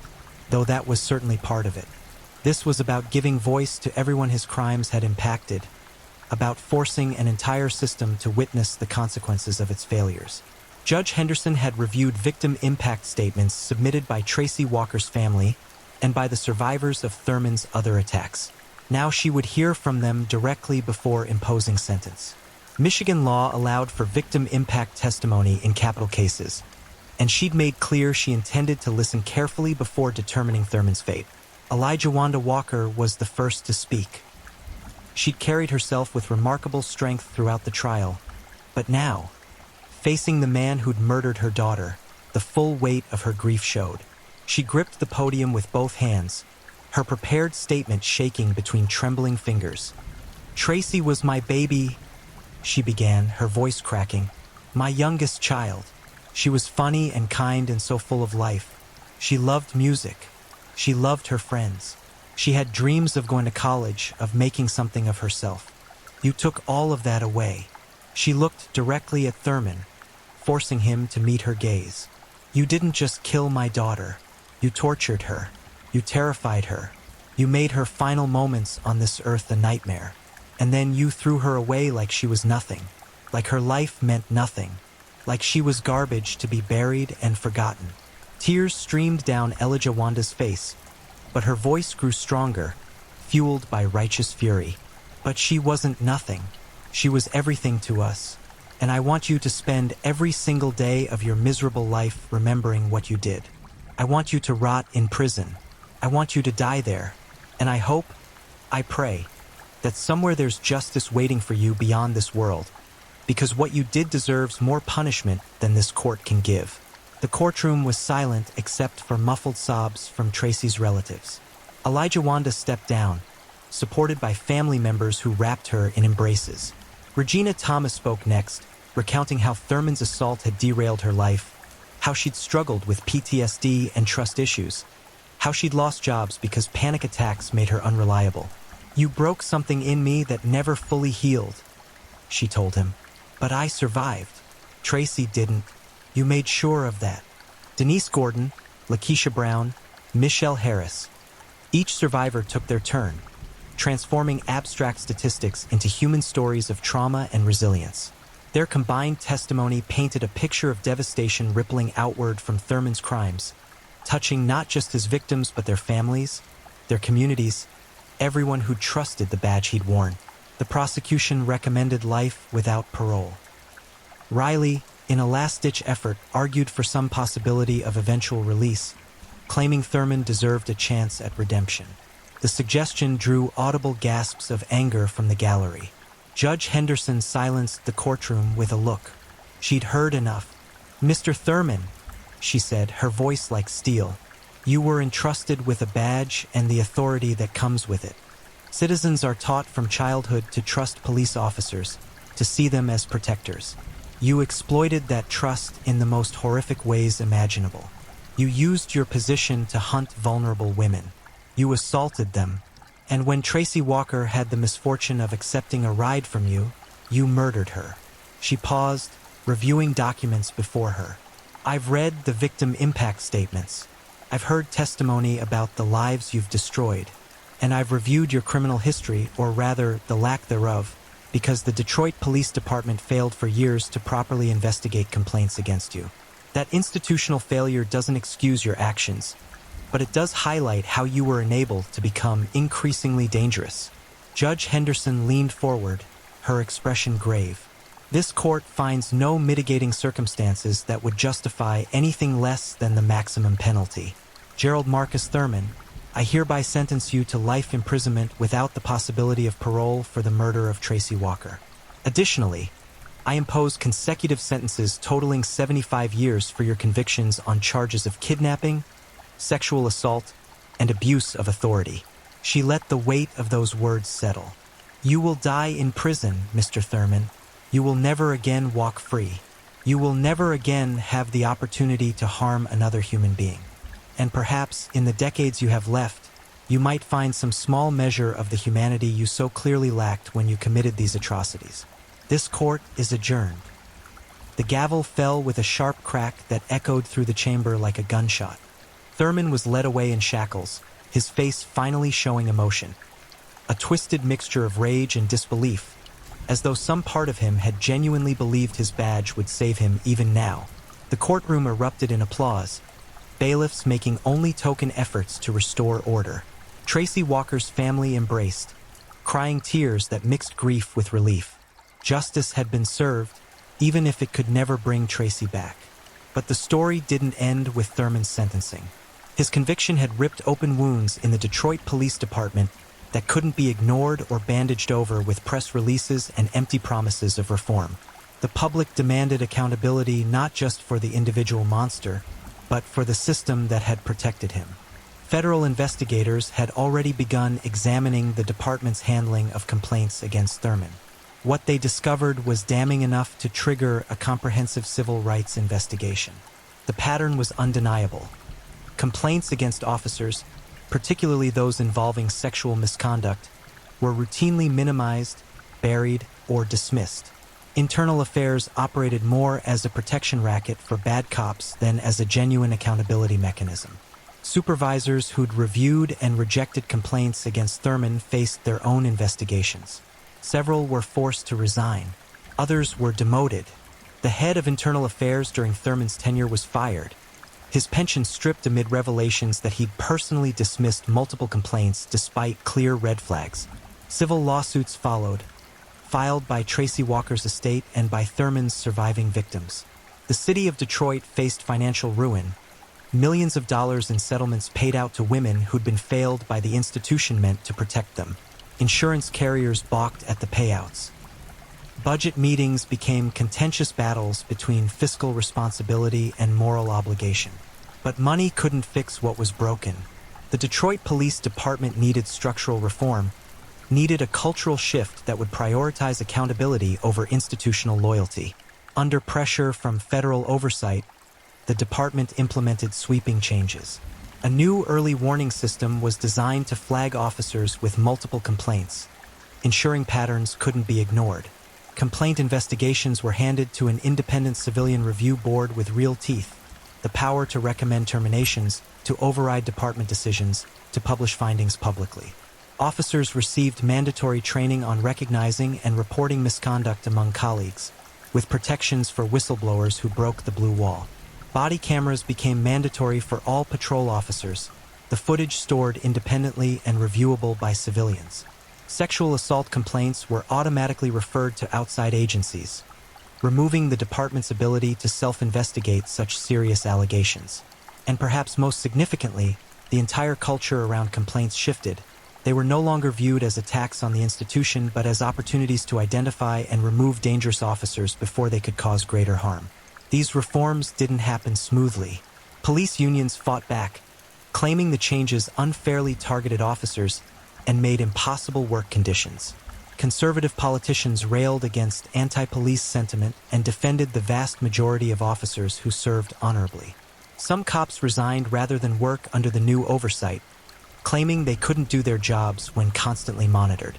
But the reformers pushed back harder.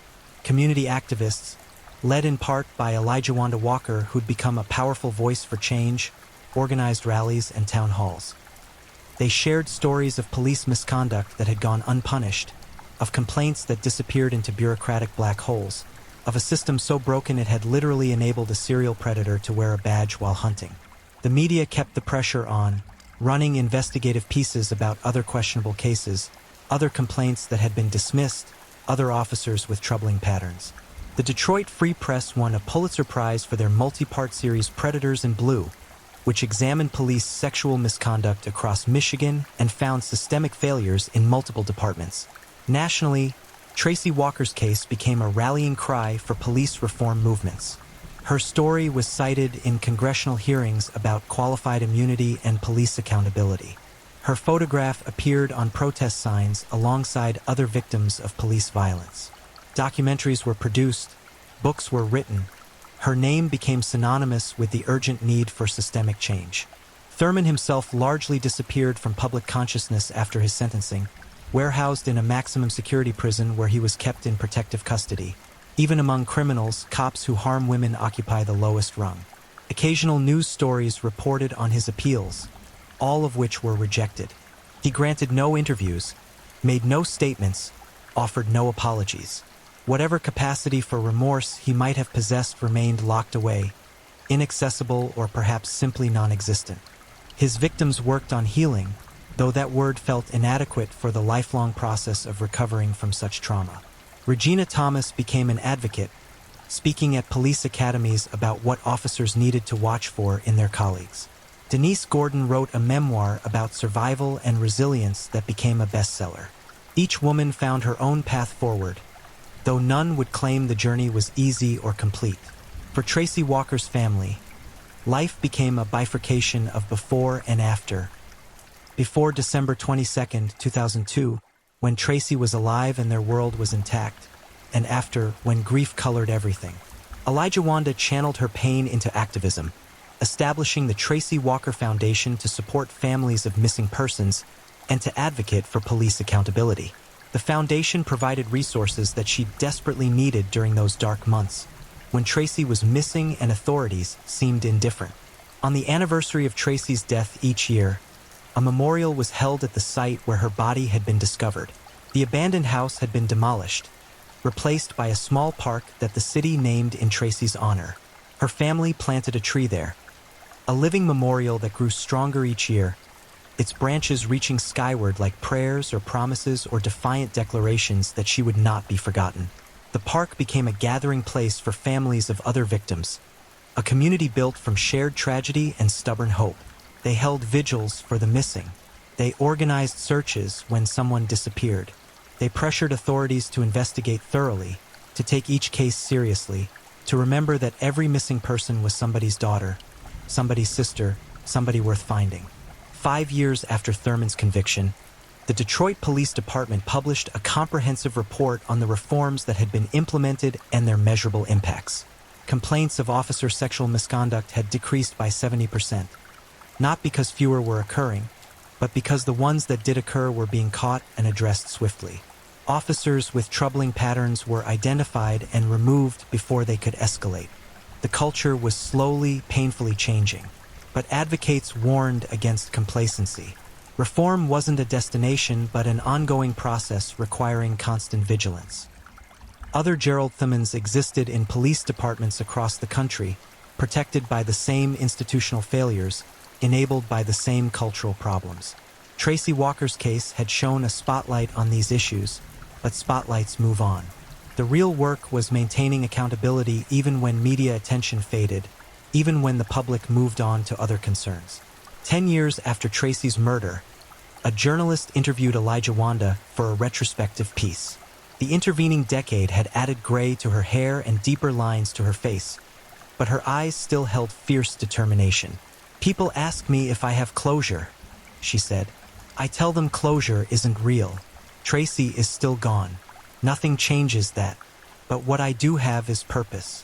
Her death meant something. It exposed rot that needed exposing. It triggered changes that will save other daughters, other mothers from experiencing what we went through." She paused, looking at a photograph of Tracy that sat prominently in her living room. 19 forever, smiling, full of unrealized potential.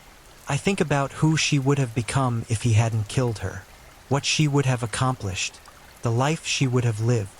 He took all of that, but he didn't take her memory. He didn't take her impact.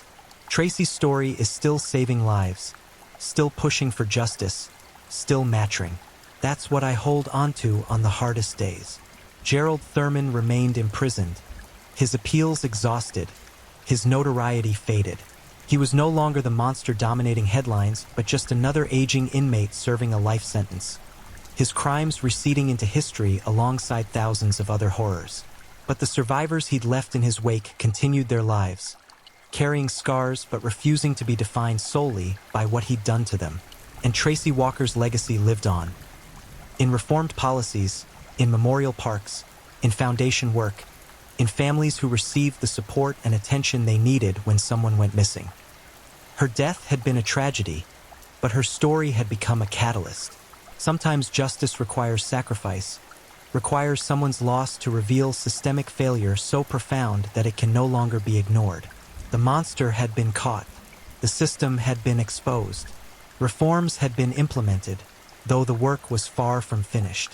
And through it all, Tracy Walker's name endured, not just as a victim, but as a symbol of change, of accountability, of the principle that every life matters and every death demands justice. In the end, that was perhaps the only solace available. That from unfathomable tragedy came meaningful change, that Tracy's murder had not been in vain, that other potential victims were safer because of the reforms her case had sparked. It wasn't enough, it could never be enough to balance the scales, but it was something. A small light in darkness, promise kept, a memory honored, justice for Tracy Walker. If you're enjoying these stories, don't forget to leave a comment. I'd love to hear where you're tuning in from and what time it is in your part of the world. And if you haven't already, be sure to like this video and subscribe so you don't miss the next true crime story to help you drift off to sleep. Now, let's move on to our third story. Story 3. The Butcher of Parma. Some monsters don't lurk in shadows. They smile at you from behind cash registers, serve you coffee with steady hands, and walk past you on sun-drenched streets while their fingerprints are still drying on a corpse's throat. In the heart of Italy's culinary capital, where the aroma of aged prosciutto mingles with the scent of Parmigiano Reggiano, a different kind of butcher was perfecting his craft. For nearly 3 decades, Sonia Calefi moved through Parma like a ghost wearing human skin. A predator so patient, so methodical, that by the time investigators finally connected the dots, the body count had grown cold and considerable. This is the story of a killer who understood that the best place to hide is in plain sight, and that the most dangerous weapon isn't a knife or a gun, but time itself. What you're about to hear isn't just the chronicle of a murderer. It's the anatomy of how ordinary evil, when given room to breathe, can suffocate an entire city in fear. The Emilia-Romagna region of northern Italy has always been a place where tradition runs as thick as the morning fog that rolls across its medieval streets. Parma, with its cobblestone alleyways and Renaissance architecture, seemed an unlikely stage for the theater of horror that would unfold over 30 years. Yet it was precisely this atmosphere of old-world charm and communal trust that allowed Sonia Calefi to operate undetected for so long. Born in 1945 in the aftermath of World War II, Calefi grew up in a Parma still rebuilding from the devastation of conflict. His childhood neighbors would later describe him as unremarkable, a word that would haunt investigators for decades. He wasn't the troubled loner of criminal profiles. He didn't torture animals or set fires. He was simply there, occupying space, a gray figure moving through a colorful world. But inside that unremarkable exterior, something had gone profoundly wrong. The first killing occurred in 1974, though authorities wouldn't connect it to Calefi for another 28 years. Her name was Margherita Lotti, a 63-year-old widow who lived alone in a cramped apartment on Via Massimo d'Azeglio. She was known for her kindness, for feeding stray cats, for always having a smile for the neighborhood children. On a humid evening in July, someone knocked on her door. She opened it, perhaps recognizing the face, perhaps simply being the trusting soul she'd always been. What happened next would set a pattern that Calefi would follow with terrifying consistency. Margherita's body was discovered 3 days later when the building's superintendent noticed the smell. The summer heat had accelerated decomposition, making the scene even more nightmarish for the young officer who first entered the apartment. She had been strangled, not with rope or wire, but with bare hands. The killer had taken his time. Bruising patterns indicated he'd released pressure multiple times, allowing her moments of desperate, gasping consciousness before squeezing again. The psychological torture was evident in her final expressions, her eyes still wide with the horror of understanding that her death would be slow. But strangulation was only the beginning of Calefi's ritual. After death, he had arranged her body with disturbing care. Her hands were crossed over her chest. Her legs were straight, ankles together. Someone had closed her eyes, a mockery of respect that made the violation somehow worse. Then came the signature that would eventually tie all his victims together. He had cut a small, precise circle of flesh from her left shoulder, not hacked or torn, but removed with surgical precision like someone harvesting a sample. The missing flesh was never found, Not then, and not with any of the subsequent victims. Local police initially treated it as a robbery gone wrong, despite the fact that Margarita's modest jewelry remained untouched. Her purse still contained 40,000 lire, and her television set sat undisturbed in the corner. The careful positioning of the body suggested something far more sinister than simple theft. But in 1974, Italian law enforcement wasn't yet thinking in terms of serial predators. The psychological profiles and behavioral analysis units that would become standard in later decades simply didn't exist. So Sonia Kalefi walked free, already planning his next hunt. For years passed before he killed again. Or at least, before he killed again in a way that would later be definitively attributed to him. This patience would become his most deadly characteristic. While other serial killers felt compelled to kill frequently, driven by urges they couldn't control, Kalefi demonstrated an almost inhuman discipline. He could wait. He could watch. He could let years pass while he selected his next victim with the care of a connoisseur choosing wine. In 1978, the victim was Giovanna Bianchi, a 57-year-old seamstress who worked from her home in the San Leonardo district. Like Margarita, she lived alone. Like Margarita, she was known for her kindness and accessibility. And like Margarita, she opened her door to someone she had no reason to fear. The positioning of Giovanna's body was identical to the first victim. Hands crossed, legs straight, eyes closed. The circle of flesh taken from the left shoulder. But this time, Kalefi had refined his technique. The strangulation showed evidence of even greater control. Medical examiners determined that he had kept her alive and conscious for nearly 20 minutes.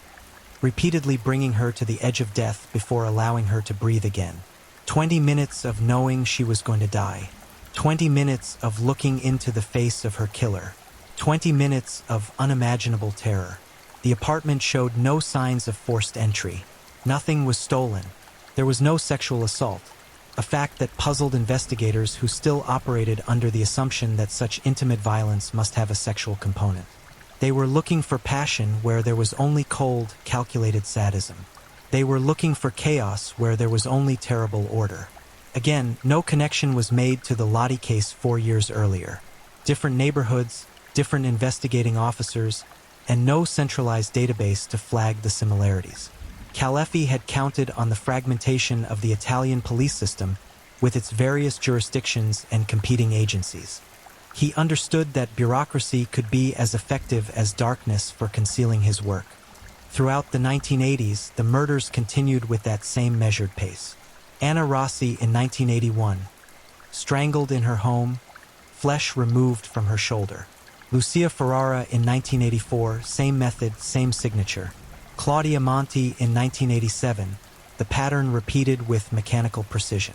Each time, Kalefi spent between 15 and 30 minutes strangling his victims, releasing and tightening his grip, watching the light fade and flicker in their eyes. Each time, he carefully arranged their bodies afterward, closing their eyes as if tucking them in for eternal sleep. Each time, he took his circular trophy of flesh. The victims were always women, always between 50 and 70 years old, always living alone in modest apartments, always killed in their homes during evening hours. The consistency was remarkable, yet somehow it remained invisible to a system not yet designed to see such patterns. What was Kalefi doing between murders? Living his life with apparent normalcy. He worked various low-level jobs: warehouse worker, delivery driver, shop assistant. He was never fired, never caused problems. Co-workers would later describe him as quiet, punctual, forgettable. He had no close friends, but he wasn't obviously antisocial. He simply existed on the periphery of society, never quite connecting but never quite alarming anyone either. He rented a small apartment in the Ultratorrent district, one of Parma's oldest neighborhoods. The building was decrepit, the kind of place where neighbors minded their own business and strange noises at night could be attributed to old pipes or settling foundations. His apartment was sparse: a bed, a table, a single chair, but hidden in a locked metal box beneath a loose floorboard was his collection. 37 circles of preserved human flesh, each carefully labeled with a date and initials. His trophies, his proof that he existed in a way that mattered, even if that way was monstrous. The preservation technique he used suggested research planning. Each piece of flesh had been treated with formaldehyde solution, then sealed in individual plastic containers. They showed no signs of decay even years after their removal. This wasn't the impulsive work of someone driven by uncontrollable urges. This was the methodical hobby of someone who took pride in his craft. By 1990, 12 women had died by Calafai's hands, and still no one had connected the cases. The sheer span of time between murders, sometimes 3 years, sometimes 4, meant that investigating officers had often transferred or retired before the next body appeared. Case files gathered dust in different precinct archives. The missing circles of flesh were noted in autopsy reports but not cross-referenced. The careful positioning of bodies was attributed to various explanations: remorse, ritual, coincidence. The families of the victims, meanwhile, lived without closure. Margherita Lotti's daughter had grown old waiting for answers about her mother's death. Giovanna Bianchi's sister had died never knowing who had killed her sibling. These weren't high-profile cases that stayed in newspapers for weeks. They were the murders of elderly women in a society that was beginning to value youth above all else. The headlines came and went quickly, replaced by political scandals and economic concerns. Sonia Calefi understood this brutal calculus. He had chosen his victims not just for their vulnerability and accessibility, but for their invisibility. Society had already begun to forget them while they were alive. Their deaths, while tragic, didn't generate the sustained outrage that might have led to more thorough investigation. He had found a crack in the system wide enough to slip through, and he exploited it with ruthless intelligence. The 1990s brought subtle changes to his pattern. The gaps between murders shortened, 3 years became 2, then sometimes less. Whether this acceleration stemmed from growing confidence, increasing need, or simple aging impatience remains debated by criminal psychologists. What's certain is that the body count was rising, and still, no one saw the monster walking among them. The year 1993 brought with it technological changes that would eventually prove Calafai's undoing, though he didn't recognize the danger at first. Italian law enforcement was beginning to computerize records, creating databases that could cross-reference cases across jurisdictions. It was a slow process, hampered by bureaucratic resistance and limited funding, but the foundation was being laid for the kind of pattern recognition that had been impossible in previous decades. But change comes slowly to institutions, and murderers often have the advantage of patience. Teresa Colombo was 71 when Calefi selected her. She lived in a ground-floor apartment on Via Faraini, and unlike some of his previous victims, she was more cautious about opening her door to strangers. This presented a challenge, but Calefi had been watching her for months. He knew her routines, knew that she received regular visits from a young man who delivered her groceries, knew that she would open the door without hesitation for that familiar face. On a rainy evening in March, Calefi knocked on her door wearing a jacket similar to the grocery delivery service uniform. Through the peephole, in the dim hallway light, he appeared familiar enough. Teresa opened the door. The moment of realization, when she understood her mistake, must have been devastating. The grocery boy's face, but wrong. The eyes different. The smile not quite right. That split second of confusion before fear, before Calafai's hands were around her throat. This killing was different. Witnesses later reported hearing sounds from the apartment. Thumping, a brief cry that was quickly cut off. Teresa had fought harder than his previous victims, perhaps energized by terror, perhaps simply more resilient. The autopsy would reveal defensive wounds on her hands, broken nails where she'd clawed at his face and neck. She'd landed at least one solid blow. Investigators found blood that wasn't hers, type B positive. Calefi was type B positive, though this connection wouldn't be made for years. The struggle had excited him. The medical examiner's report indicated that he'd spent even longer with Teresa than with previous victims, stretching the strangulation process to nearly 40 minutes. The level of suffering inflicted was extraordinary. Each time she'd nearly lost consciousness, he'd loosened his grip just enough to let oxygen return to her brain, prolonging the experience. The torture wasn't sexual in nature. There was never any evidence of sexual assault, but it was intimate in a way that was perhaps even more disturbing. He was studying her, watching every physiological response, learning the precise mechanics of death. The circle of flesh removed from her left shoulder was larger this time, approximately 3 centimeters in diameter instead of the usual 2. The cutting showed evidence of care taken. The edges were smooth, the depth consistent. Someone had used a very sharp blade, possibly a scalpel or surgical knife. This detail would later prove significant in understanding Calafai's evolving self-image. He wasn't just killing. He was performing a kind of perverted surgery, collecting specimens like a scientist conducting research. For the first time, there was a physical description of a possible suspect. A neighbor in the building, returning home around the estimated time of the murder, had passed a man on the stairs. She hadn't thought much of it at the time. People came and went in the building constantly.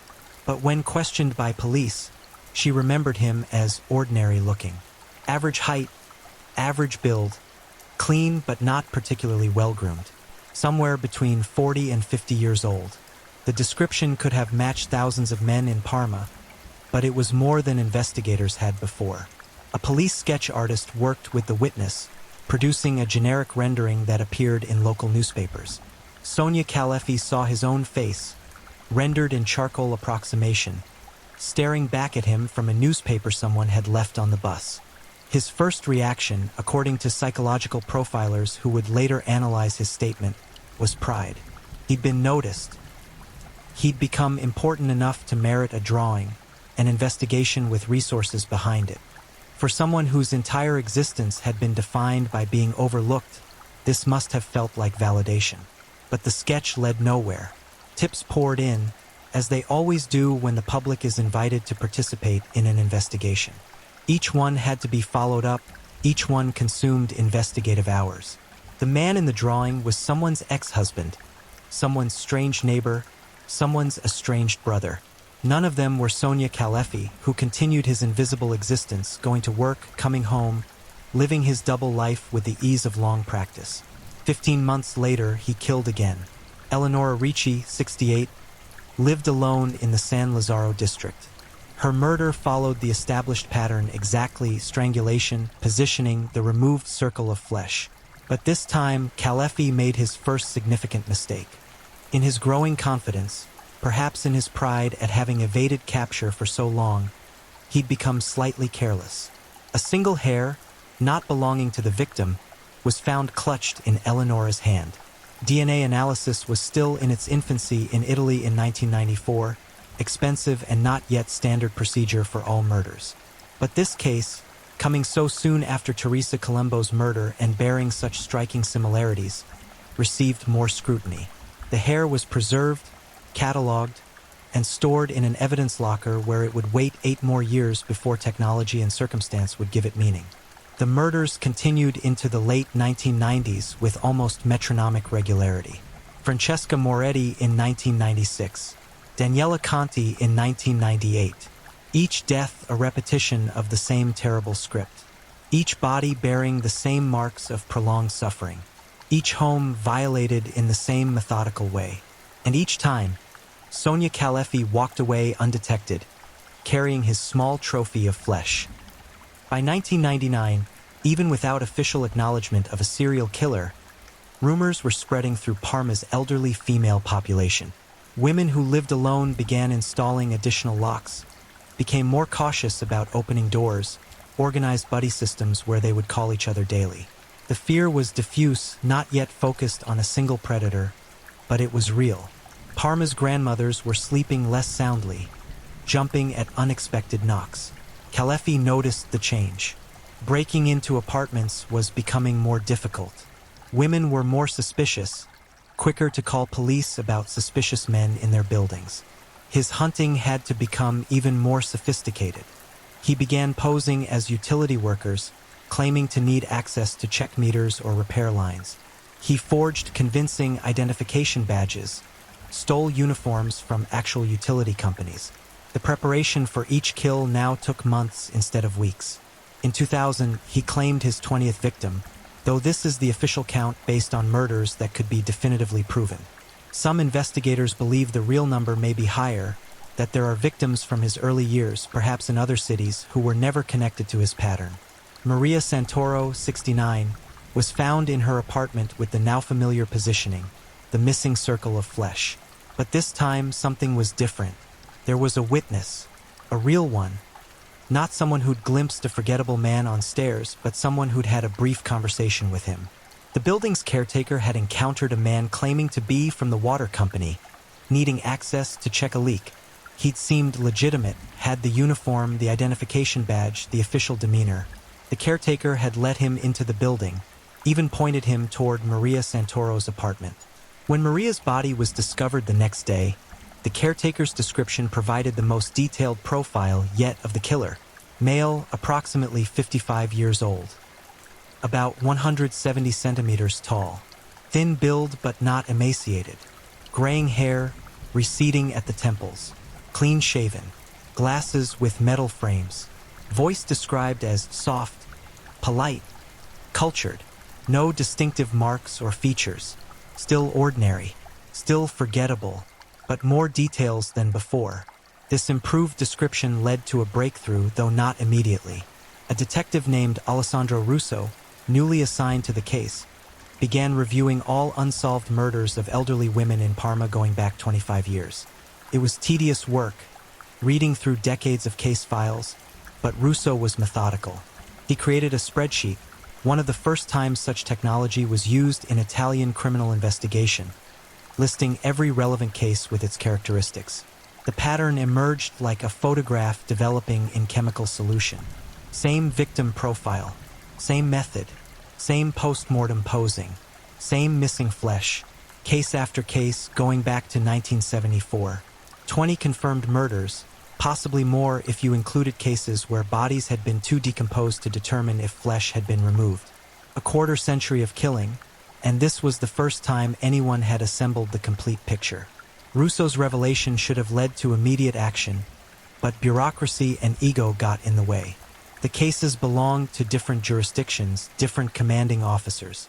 Some of those officers were now high-ranking officials who didn't appreciate the implication that murders had occurred on their watch without recognition. There was resistance to Russo's theory, arguments about the strength of evidence connecting cases separated by years and miles. Months passed while politics and procedure slowed what should have been urgent action. During those months, Sonia Calefi killed again. Rita Lombardi, 72, strangled in her home in the Cittadella district. Same pattern, same signature. But this time, forensic technology had advanced enough to recover partial fingerprints from the smoothest surface imaginable, the victim's own skin. The human skin doesn't typically hold fingerprints well. But when pressure is applied with sufficient force for sufficient time, as in prolonged manual strangulation, oils from the killer's fingers can be transferred. Using alternate light sources and specialized chemical treatments, forensic technicians were able to lift 3 partial prints from Rita Lombardi's throat. Those prints were run through Italy's newly expanded fingerprint database, which now included prints taken from anyone arrested, even for minor offenses, over the past 30 years. Sonia Calefi had been arrested exactly once in 1971 for shoplifting a bottle of wine.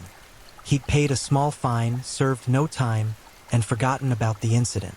But his fingerprints had entered the system, where they'd waited 30 years to betray him. The match came back on a Tuesday morning in January 2002. Alessandro Russo was in his office when he received the call from the fingerprint lab. After a quarter century, the butcher of Parma finally had a name. The apartment on Via Emilio Lepido where Sonia Calefi had lived for 17 years was unremarkable from the outside.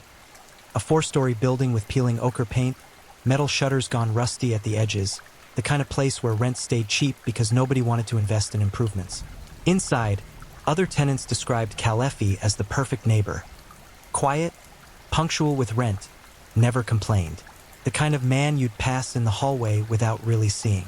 The arrest happened at dawn, a carefully coordinated operation involving 20 officers from multiple jurisdictions. Alessandro Russo had insisted on overwhelming force, not because he expected resistance, but because he understood the symbolic importance of the moment. This wasn't just apprehending a suspect. This was ending 28 years of invisible terror. When police knocked on Khalifai's door at 5:47 a.m. on January 23, 2002, he answered in pajamas, blinking sleepily, looking confused and small and utterly harmless. For a moment, the officers must have wondered if they had the wrong man. This couldn't be the monster they'd been hunting. This was somebody's sad uncle, somebody's lonely coworker, nobody. But appearances, as Khalefi himself had proven for nearly 3 decades, mean nothing. The search of his apartment began immediately. The main room yielded little of interest. A twin bed with thin blankets, a small television, a kitchenette with mismatched dishes.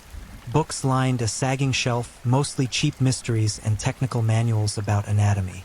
A calendar on the wall showed a scenic view of the Italian lakes. Everything was clean, organized, ordinary. Then they found the floorboards. Officer Marco Bellini was the one who noticed the slight difference in discoloration, a rectangular pattern that didn't quite match the surrounding wood. When pried up, the loose boards revealed a metal box approximately 30 centimeters square. Inside that box was the evidence that would guarantee Khalefi never walked free again. 37 containers, each holding a preserved circle of human flesh. The preservation was meticulous, each piece sealed in medical-grade plastic, dated, labeled with initials. MRL for Margherita Lotti, GLB for Giovanna Bianchi. On and on, a catalog of death rendered in neat handwriting. Some of the dates went back to 1974. Others were recent, the flesh still slightly pink despite the formaldehyde treatment. Also in the box were notebooks, 3 of them filled with Khalifai's cramped handwriting. These would later be described by the prosecutor as the most disturbing documents in Italian criminal history. They were journals, but not the sort kept by normal people documenting their days. These were research notes, written in dispassionate language, describing each murder with clinical precision. One entry, dated March 15, 1993, detailed the Teresa Colombo killing. Subject showed unusual resistance. Initial pressure applied at 2107. Release at 2109, allowing partial recovery. Subject remained conscious, attempted verbal communication. Second application of pressure 2111. Process repeated 6 times total. Subject expired at approximately 2147. Notable increase in pleasure duration compared to previous experiments. Experiments. He called them experiments. The notebooks revealed the mind of a man who viewed his victims not as people but as objects of study. He recorded the precise pressure required to collapse the trachea without breaking it. He noted how long different women could survive with restricted airflow. He documented the physiological responses, changes in skin color, pupil dilation, the point at which bowel control was lost. Every detail was recorded with the care of a scientist conducting research. Most chilling were his notes about the circles of flesh. He developed his removal technique over the years, experimenting with different blade types, different cutting angles. The entries showed pride in his improving skill. Clean excision achieved in single cut. No ragged edges. Optimal depth maintained throughout circumference. Technique approaching mastery. Approaching mastery of removing flesh from corpses. The discovery of the notebooks and trophies sent shockwaves through the Italian media. Within hours, every news outlet in the country was covering the story. The Butcher of Parma, a name that emerged from tabloid headlines and stuck, became infamous overnight. Sonia Khalifai's unremarkable face stared from every newspaper and television screen. But there was another revelation waiting, one that would deepen the horror even further. During interrogation, Khalefi was initially silent. For the first 6 hours, he refused to speak beyond confirming his name and date of birth. He sat calmly in the interview room, hands folded on the table, expression neutral. Detective Russo, leading the interrogation, later described it as unnerving. The complete absence of fear, guilt, or shame. Just empty calm. Then, without prompting, Khalefi began to talk. What emerged over the next 12 hours of recorded confession was the portrait of a man utterly disconnected from human empathy. He described his crimes in the same clinical language used in his notebooks, showing no awareness that he was discussing human lives. When Russo tried to invoke sympathy by showing photographs of the victims with their families, Calefi looked at them with detached curiosity, as if viewing pictures of strangers. "Did you understand that what you were doing was wrong?" Russo asked. "Wrong?" Calefi considered the question with apparent genuine confusion. "No. Necessary. Necessary for what? To feel. To be." This became his refrain throughout the confession. He killed to feel something, to confirm his own existence. The planning, the stalking, the moment of attack. These made him real in a way that normal life never had. And the moment of death, watching the light fade from their eyes, gave him a sense of power that nothing else could approximate. Psychologists would later diagnose him with a severe antisocial personality disorder, complete lack of empathy, narcissistic tendencies, and possible schizoid characteristics. But diagnoses felt inadequate for explaining the scope of what he'd done. This wasn't a man driven by uncontrollable urges or traumatic past. He was simply someone for whom other people weren't real, whose internal void was so complete that he tried to fill it with the ultimate expression of power over life and death. The confession included details about murders police hadn't yet connected to him. In total, Calefi admitted to 42 killings, though he could only remember specific details about 37, the ones for which he'd kept trophies. The others had occurred in his earlier years, before he'd developed his ritual of preservation, and they'd blended together in his memory. 42 women, 42 families destroyed, 42 lives extinguished so that Sonia Calefi could feel briefly alive. The public reaction was intense and multifaceted. Horror and fear, certainly, but also anger at the law enforcement system that had failed to connect the cases for so long. Questions emerged about how many of the later victims might have been saved if patterns had been recognized earlier. Politicians promised reforms, better databases, improved interjurisdictional communication.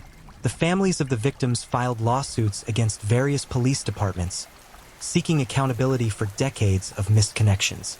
But the legal system also had to confront a practical problem. How do you try someone for 42 murders when many of the cases were decades old, when evidence had been lost or degraded, when witnesses had died? The decision was made to charge Calefi with 23 murders, the ones for which physical evidence was strongest and forensic connections most certain. The other killings, while part of his confession, would be noted but not formally prosecuted. As news of his arrest spread, other details of Calefi's life emerged through media investigation. Co-workers came forward with stories that, in retrospect, carried sinister undertones. He'd been unusually interested in obituaries, reading them thoroughly each day. He'd once asked a colleague detailed questions about the best ways to remove stains from fabric. He'd owned an extensive collection of medical textbooks, including several about decomposition and postmortem changes. But these weren't red flags that anyone could have reasonably recognized at the time. They were only suspicious in retrospect, when viewed through the lens of knowing what he'd done. This was part of what made the case so unsettling. The realization that monsters don't announce themselves, that evil can look like tedious normalcy until the mask comes off. Perhaps most disturbing were the interviews with Calefi's few acquaintances. A woman who'd worked with him in a warehouse in the 1980s remembered him asking her about her grandmother, where she lived, whether she lived alone. At the time, it had seemed like polite conversation. Now, the woman wondered if she'd inadvertently helped him select a victim. The guilt of that possibility would haunt her for years. The trial began in October 2002, and it was a media spectacle unlike anything Italy had seen in decades. The courthouse in Parma was besieged daily by crowds. Victims' families seeking justice, curious citizens drawn by morbid fascination, protesters demanding capital punishment despite its abolition in Italy. Security was overwhelming, with metal detectors and armed guards at every entrance. Calefi appeared in court clean-shaven, dressed in a simple gray suit, looking more like a retired accountant than a serial killer. Throughout the proceedings, he showed the same eerie calm that had characterized his arrest. He listened to testimony without visible reaction.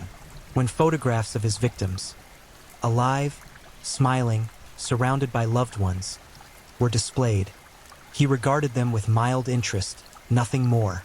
The prosecution's case was overwhelming. The physical evidence, fingerprints, the hair found in Eleanor Ricci's hand, the trophies and notebooks, left no room for doubt. The confession, recorded and transcribed, provided details only the killer could know. Defense attorneys, assigned because Italian law requires legal representation, could only argue for mitigation based on mental illness. But the defense faced an impossible task. Calafai's crimes showed too much planning, too much awareness of consequence and concealment to support an insanity plea. He'd known exactly what he was doing. He'd taken care to avoid capture. He'd refined his methods over time. This was the work of someone in control, not someone at the mercy of delusions or compulsions. Survivors, the term seems wrong for those who lived while others died, but it's what they called themselves, gave victim impact statements that provided the only emotional moments in an otherwise clinically procedural trial. Daughters spoke about mothers who'd been reduced to photographs and memories. Sisters described the decades of not knowing, the open wounds that never healed. One woman, whose 70-year-old aunt had been killed in 1987, addressed Calefi directly. "You took her from us twice. Once when you killed her, and again with every year you let us wonder and hope and pray that somehow the police were wrong about how she died." Calefi listened without apparent interest. When given the opportunity to address the court, he declined. His lawyers advised him to express remorse, to show some human emotion that might sway the judges toward leniency. He refused. To the end, he remained what he'd always been, a void in human form. The verdict came on a cold morning in January 2003, exactly 1 year after Calafai's arrest.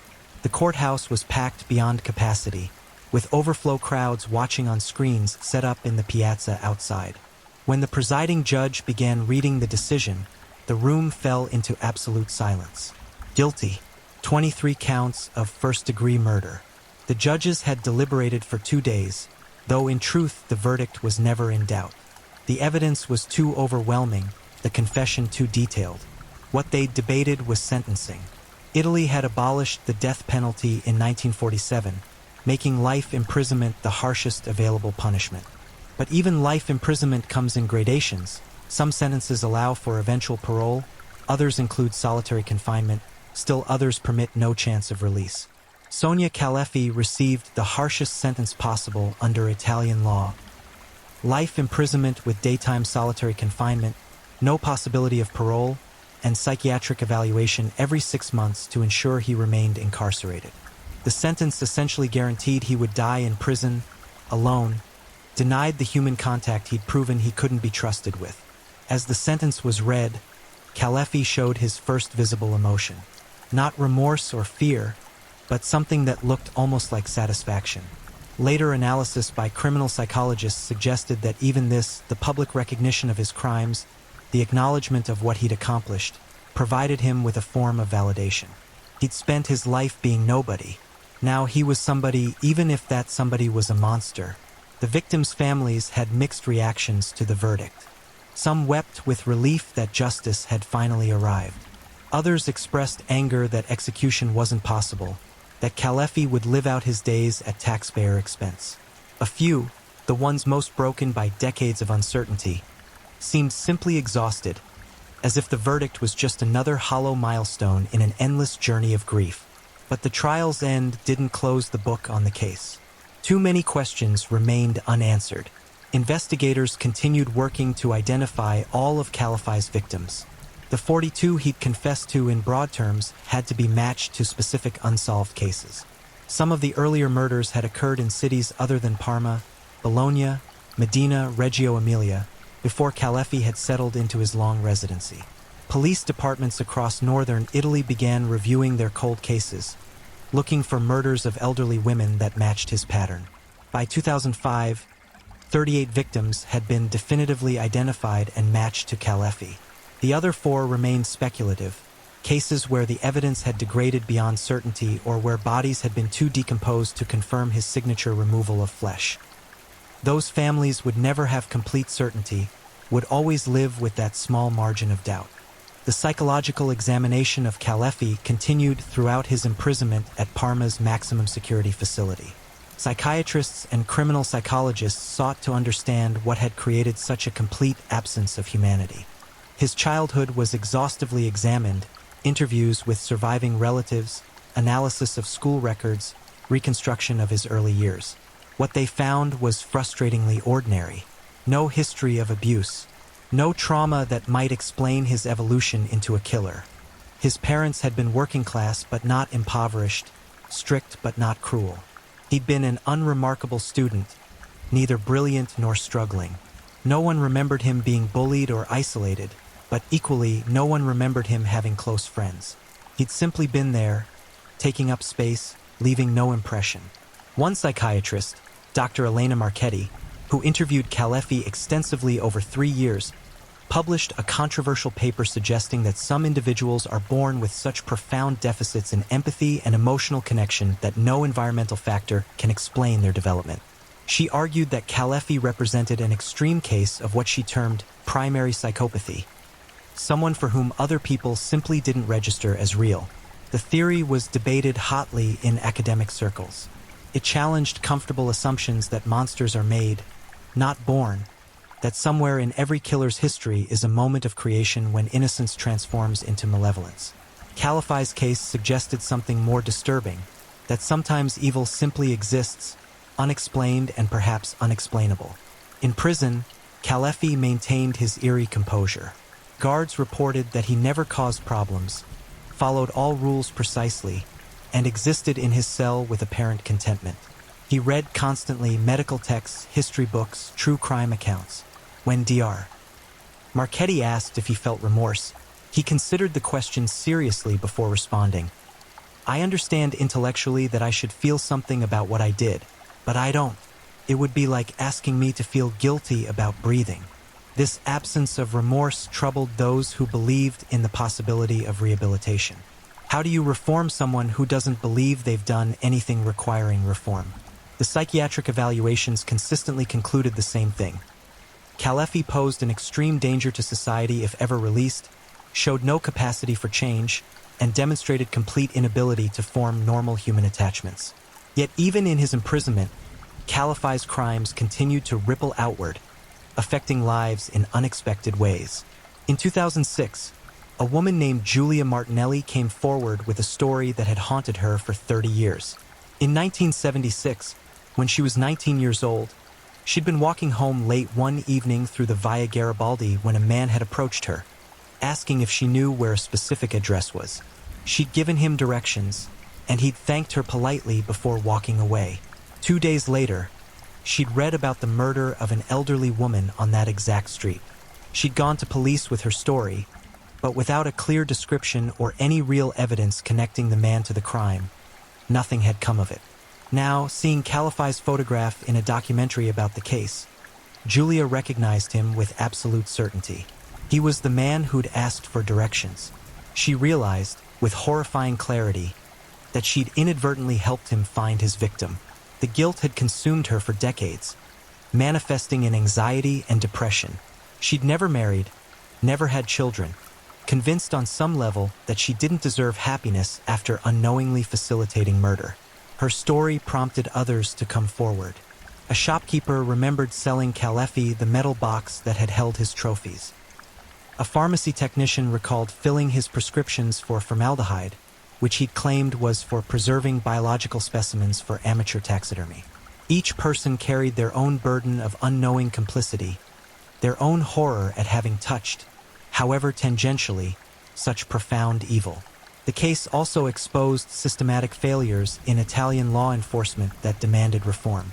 The lack of centralized databases, poor interjurisdictional communication, and absence of behavioral analysis units had allowed Kalefi to kill with near impunity for 3 decades. In response, Italy established the VI-class system, Violent Crime Linkage Analysis System, modeled after similar programs in Canada and the United States. The database would allow investigators to input details of violent crimes and search for patterns across the entire country. Had such a system existed in 1978, Kalefi would likely have been caught after his second murder instead of his 23rd. The knowledge that technology could have saved 39 lives was both encouraging for the future and devastating for the past. By 2008, Parma had begun the slow process of healing.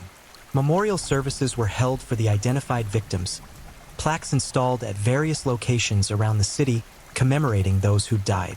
The events were attended by hundreds, not just family members, but ordinary citizens who felt the weight of collective guilt that such horror had occurred in their midst for so long. The families formed a support group, meeting monthly to share their grief and their anger. These gatherings provided the only space where their particular form of trauma was truly understood. How do you explain to someone who hasn't experienced it what it means to learn that your mother's death, which you'd mourned, processed, and made some peace with, was actually the work of a serial killer who'd kept a piece of her flesh as a trophy for decades? Some of the families filed civil suits against the various police departments and municipalities where murders had occurred, seeking compensation for negligence. The legal battles dragged on for years with mixed results.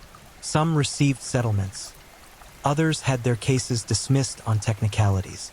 The money, when it came, felt meaningless. No amount could purchase back lost time or restore murdered loved ones. Inside his cell, Kalefi seemed indifferent to his legacy. When told about the memorial services, he showed no reaction.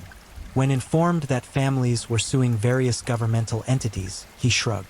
The only thing that sparked any interest was when he learned that his case was being studied in criminology programs across Europe.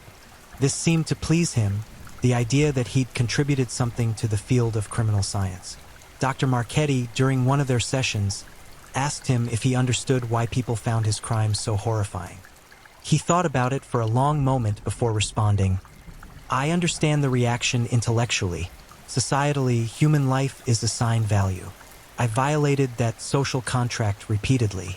The reaction is proportional to the violation. But feeling why it matters. No, that part of me doesn't exist or never existed. I'm not sure which." The admission was chilling in its honesty. He wasn't trying to excuse his actions or claim misunderstanding.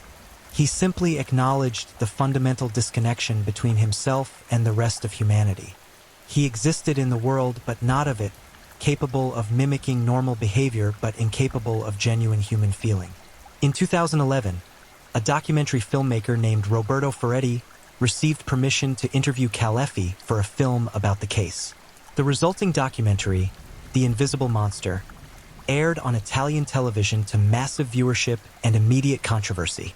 Critics argued that giving Kalefi a platform, allowing him to speak directly to the public, was irresponsible and potentially traumatizing to victims' families. But the interview revealed something that courtroom testimony and psychiatric reports had not quite captured: the absolute ordinariness of his evil. On camera, Kalefi appeared grandfatherly, soft-spoken, even likable for brief moments.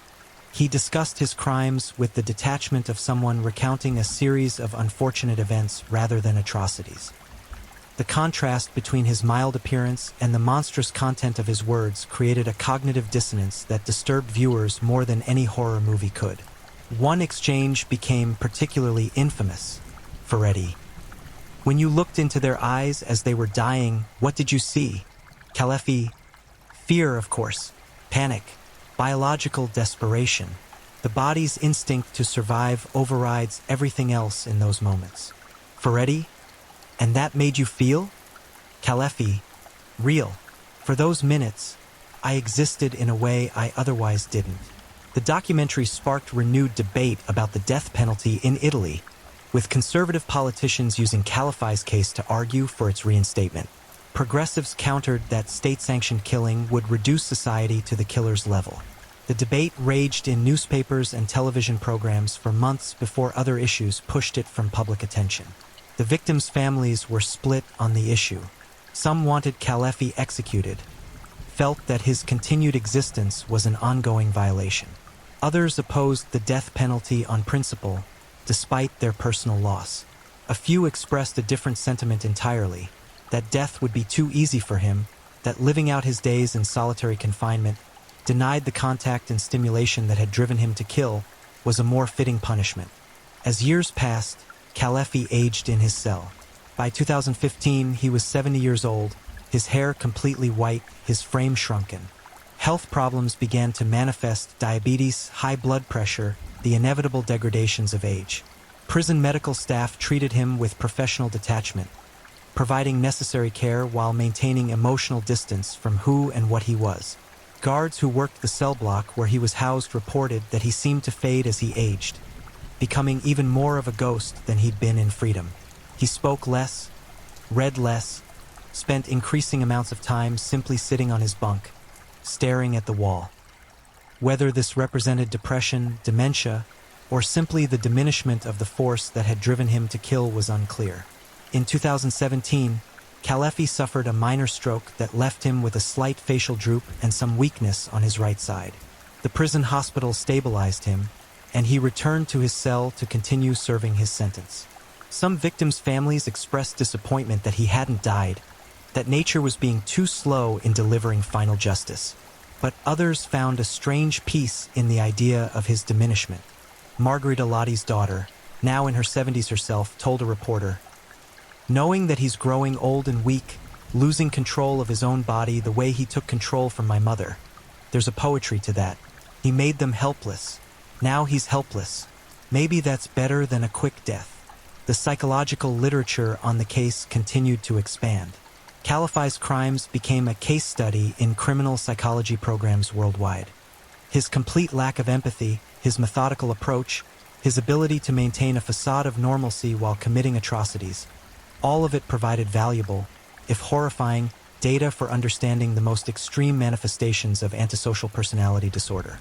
Dr. Marchetti published a book in 2018 titled The Empty Man: Understanding Sonia Kalefi. It became an international bestseller, translated into 17 languages. The book attempted to provide a comprehensive psychological portrait of Kalefi, drawing on years of interviews and assessments.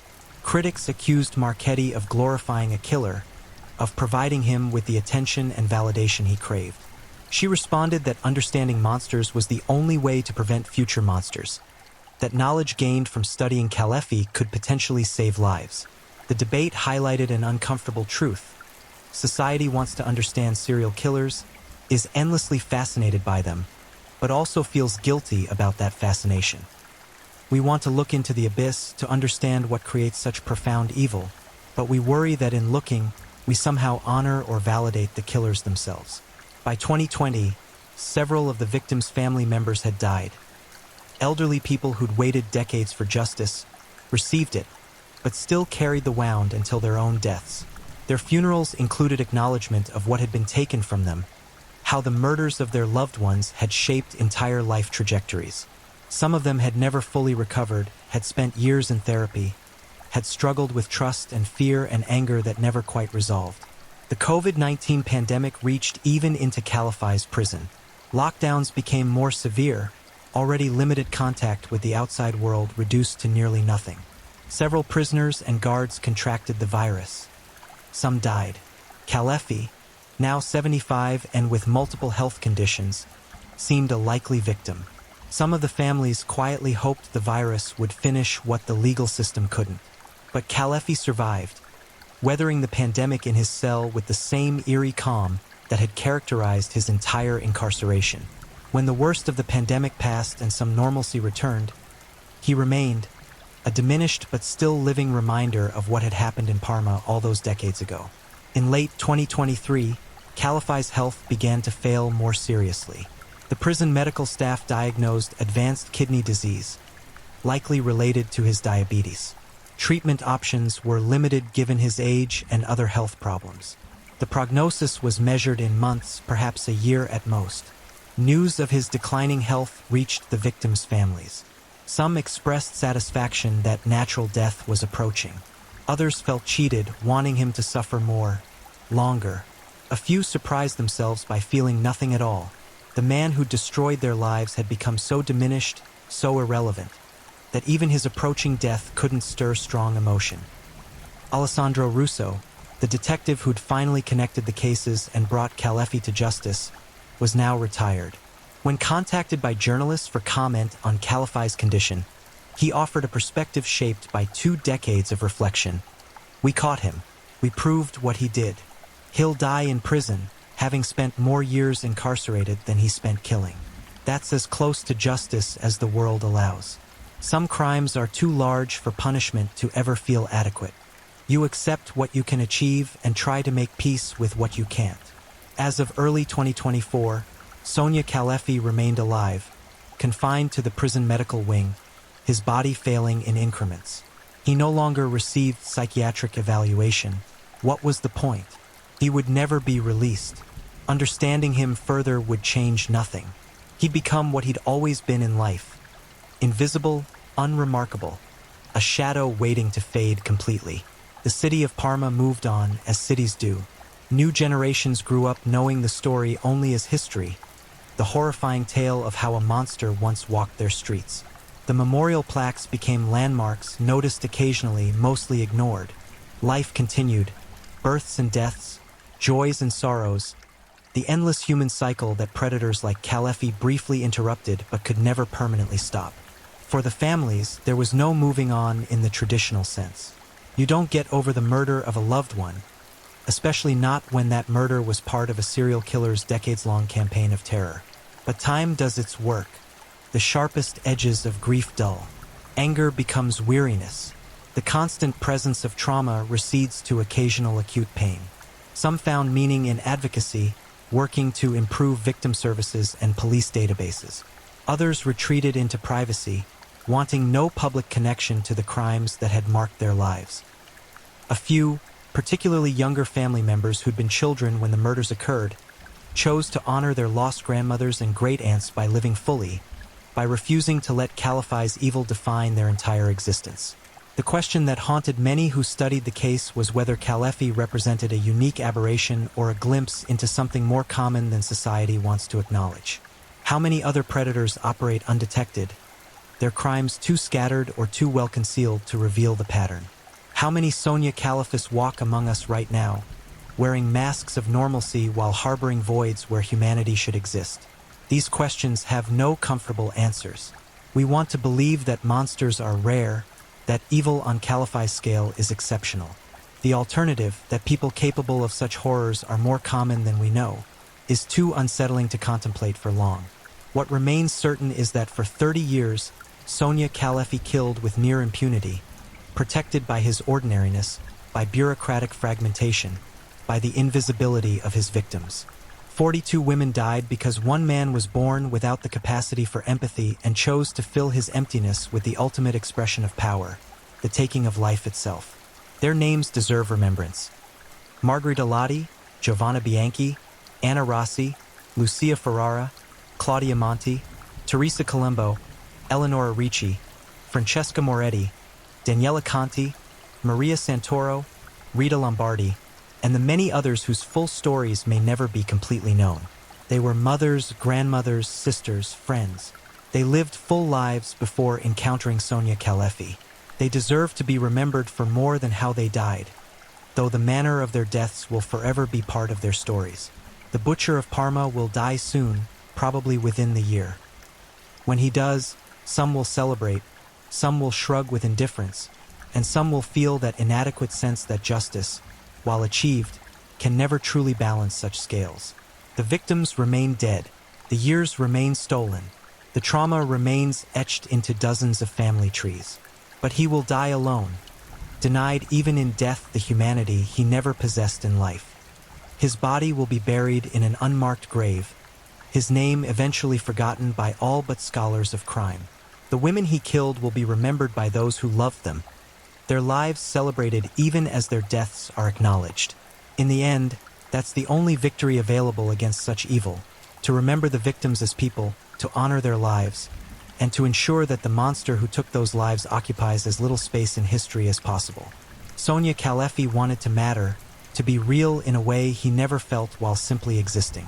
He achieved that goal through atrocity, but history's final judgment denies him even that validation. He wasn't special. He wasn't important. He was simply a broken thing that caused suffering before being removed from society. The real stories, the ones that matter, belong to the women who died and the families who survived. Their strength, their resilience, their refusal to let evil have the final word. That's the legacy that endures. Parma streets are safe now. Elderly women live without the shadow of fear that marked those 30 years. The reforms inspired by Calify's case have likely prevented other predators from achieving similar body counts. Something good emerged from terrible tragedy, though no one would claim the cost was worth the benefit. And somewhere in a prison medical wing, an old man with failing kidneys lies in a narrow bed, his body betraying him as he once betrayed the trust of 42 women who opened their doors to what appeared to be just another unremarkable face. Justice, delayed but achieved, runs its course. The monster fades. The victims are honored. Life continues. That's the only ending such a story can have. Not neat, not satisfying, but as close to closure as the real world allows. If you're enjoying these stories, don't forget to leave a comment. I'd love to know where you're tuning in from and what time it is in your part of the world. And if you haven't already, make sure to like this video and subscribe so you never miss the next true crime story to help you unwind. Now let's get into our final story. Story 4. The Monster of Udine. They say evil doesn't announce itself with horns and fangs. It arrives wearing a neighbor's smile, dressed in yesterday's clothes, walking streets you've traveled 1,000 times before. Winter 1971, northern Italy. A quiet industrial town where factory workers return home to warm kitchens and unlocked doors. Where children play in cobblestone alleys until dusk swallows the light. Where trust is currency, and strangers are simply friends you haven't met yet. But trust, like flesh, can be torn apart. And in Udine, something was hunting. Not with claws or teeth, but with hands that had once cradled life. Hands that now understood only one language: destruction. His name was Giancarlo Giudice, factory worker, neighbor, husband, father, and across 4 blood-soaked years, he became something else entirely. Something that turned homes into tombs. Something that proved monsters don't hide under beds. They sleep in them. This is the story of the man who shattered an entire region's innocence, one brutal murder at a time. The man who taught Udine that evil doesn't always scream. Sometimes it whispers. Sometimes it knocks politely at your door. And sometimes, by the time you realize what's standing on your threshold, it's already too late to scream. Udine, 1971. January cold that cuts through wool coats and settles into bone. The kind of cold that makes people hurry home, that makes them grateful for locked doors and drawn curtains. But locked doors, as the people of Udine would learn, were merely suggestions to a man with purpose. Maria Coletta lived alone. 63 years old, widow of 7 years, she occupied a modest apartment on Via Aquilea, a street where washing hung between buildings like colorful flags of domesticity, where the scent of Sunday gravy drifted from every window, where everyone knew everyone's business, or thought they did. Maria's routine was predictable. Morning mass at San Antonio, afternoon at the market, haggling over vegetables with vendors who had watched her hair turn from black to silver. Evenings spent with her radio, fingers working through mending, glasses perched low on her nose. She had survived poverty, war, widowhood. She had buried parents, siblings, her husband. She had endured. But she would not endure January 17, 1971. The police discovered her 3 days later. A neighbor, concerned about the accumulating mail, the unanswered door, the unusual silence from an apartment usually alive with radio music. They found the superintendent. They found keys. They found horror. Maria Coletta lay in her bedroom, or what remained of her did. The brutality was extraordinary. Not the quick violence of passion, not the efficient violence of robbery gone wrong. This was something else, something methodical, something that had taken time. Her skull had been fractured in 11 places. 11 distinct impacts, each delivered with enough force to crack bone, to rupture flesh, to paint the walls with arterial spray that had dried to rust brown in the winter air.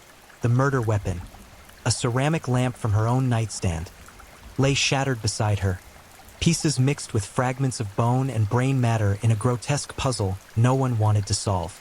But the head wounds were just the beginning. Her face had been obliterated, not simply damaged, obliterated.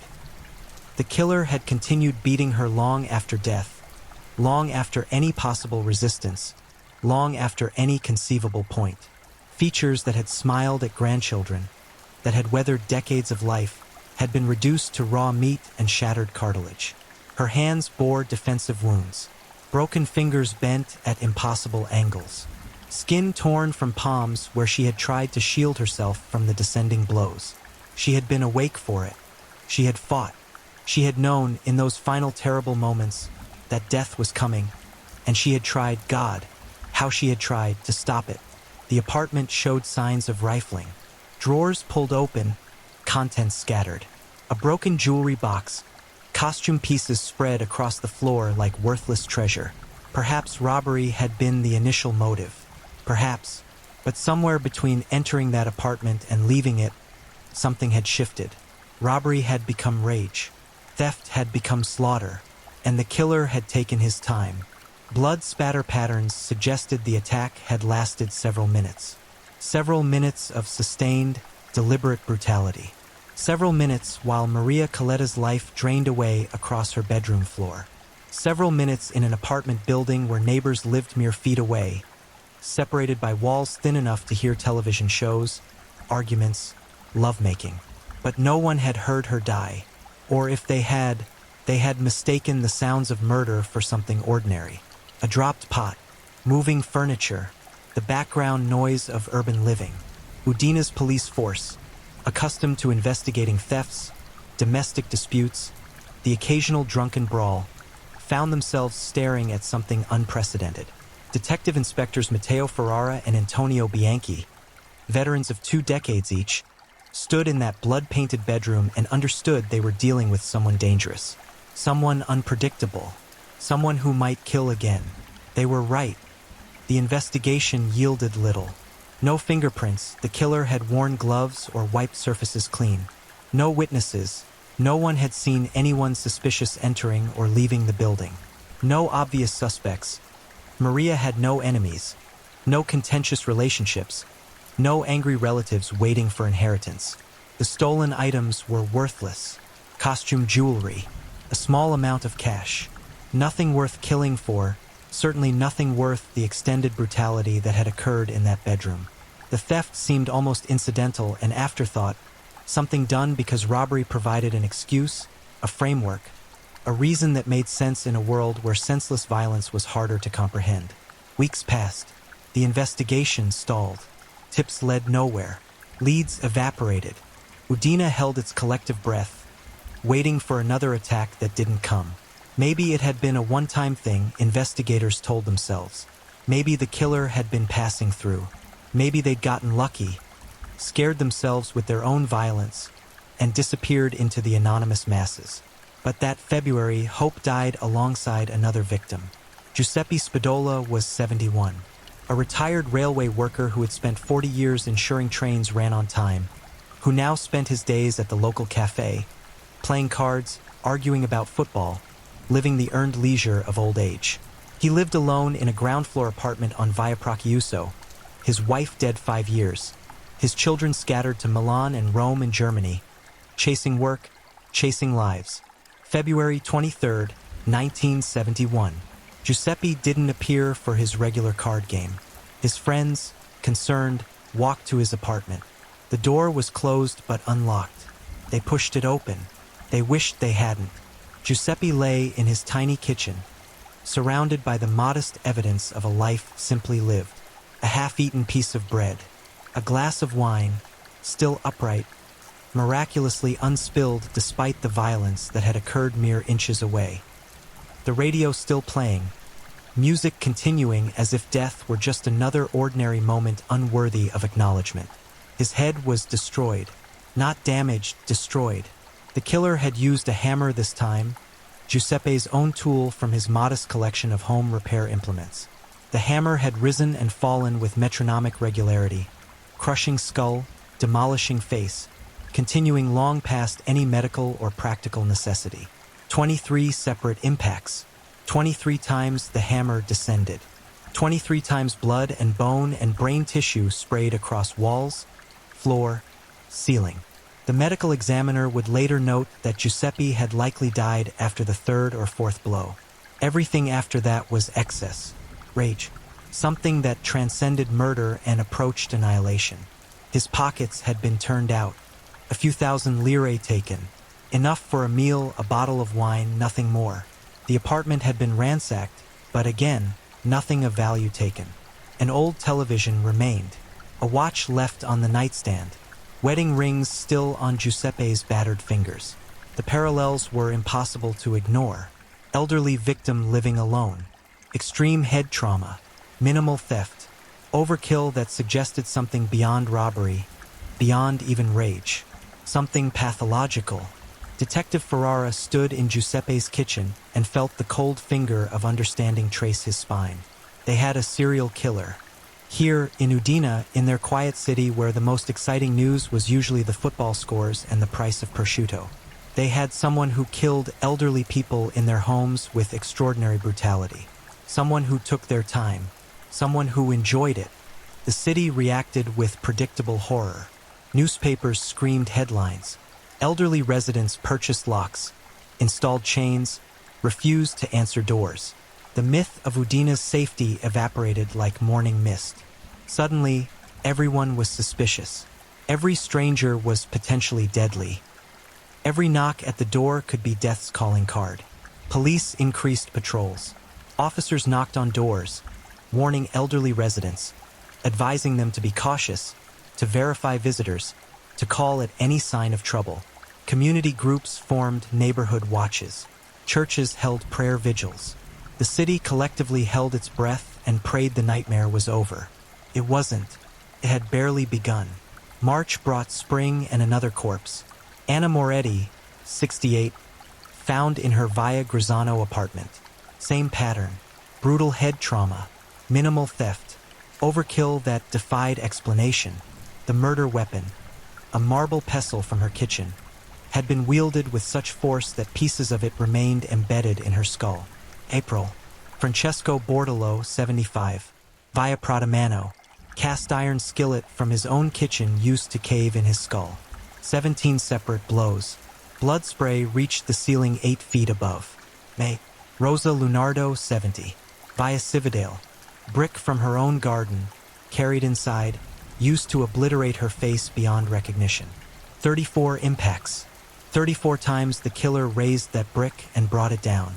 34 times while Rosa's blood pooled and spread and turned her kitchen floor into a crimson lake. The pattern was undeniable. The horror was escalating. And somewhere in Udine, a monster walked among ordinary people, looking ordinary, sounding ordinary, being completely, terrifyingly ordinary until the moment he knocked on a door and someone made the fatal mistake of opening it. Because that was his method, investigators realized. That was how he gained entry. He knocked. He spoke. He seemed harmless, middle-aged man, working-class clothes, familiar accent, non-threatening demeanor.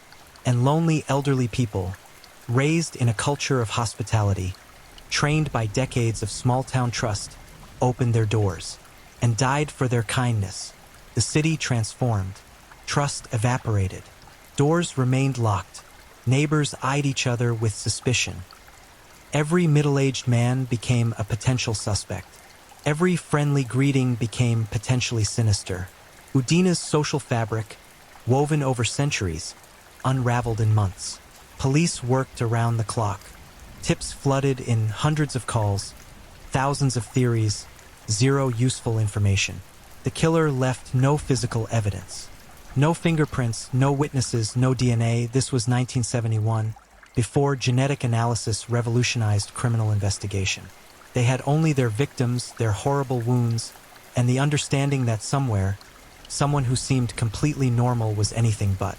And as that first brutal year drew toward summer, as the body count rose, as fear became Udine's constant companion, one terrible question echoed through police headquarters, through newspaper offices, through whispered conversations in churches and cafes and homes.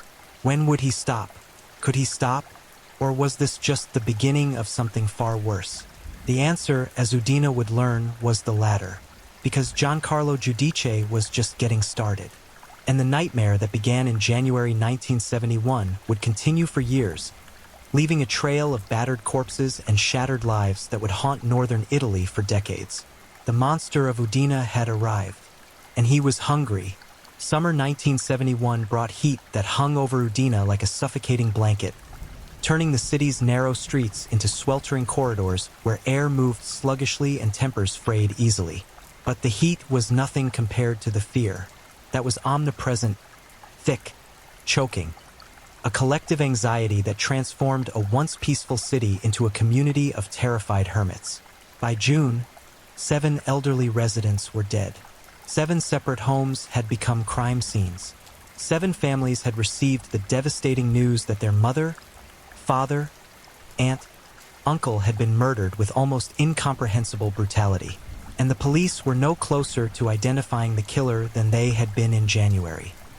Detective Ferrara's hair had turned noticeably grayer.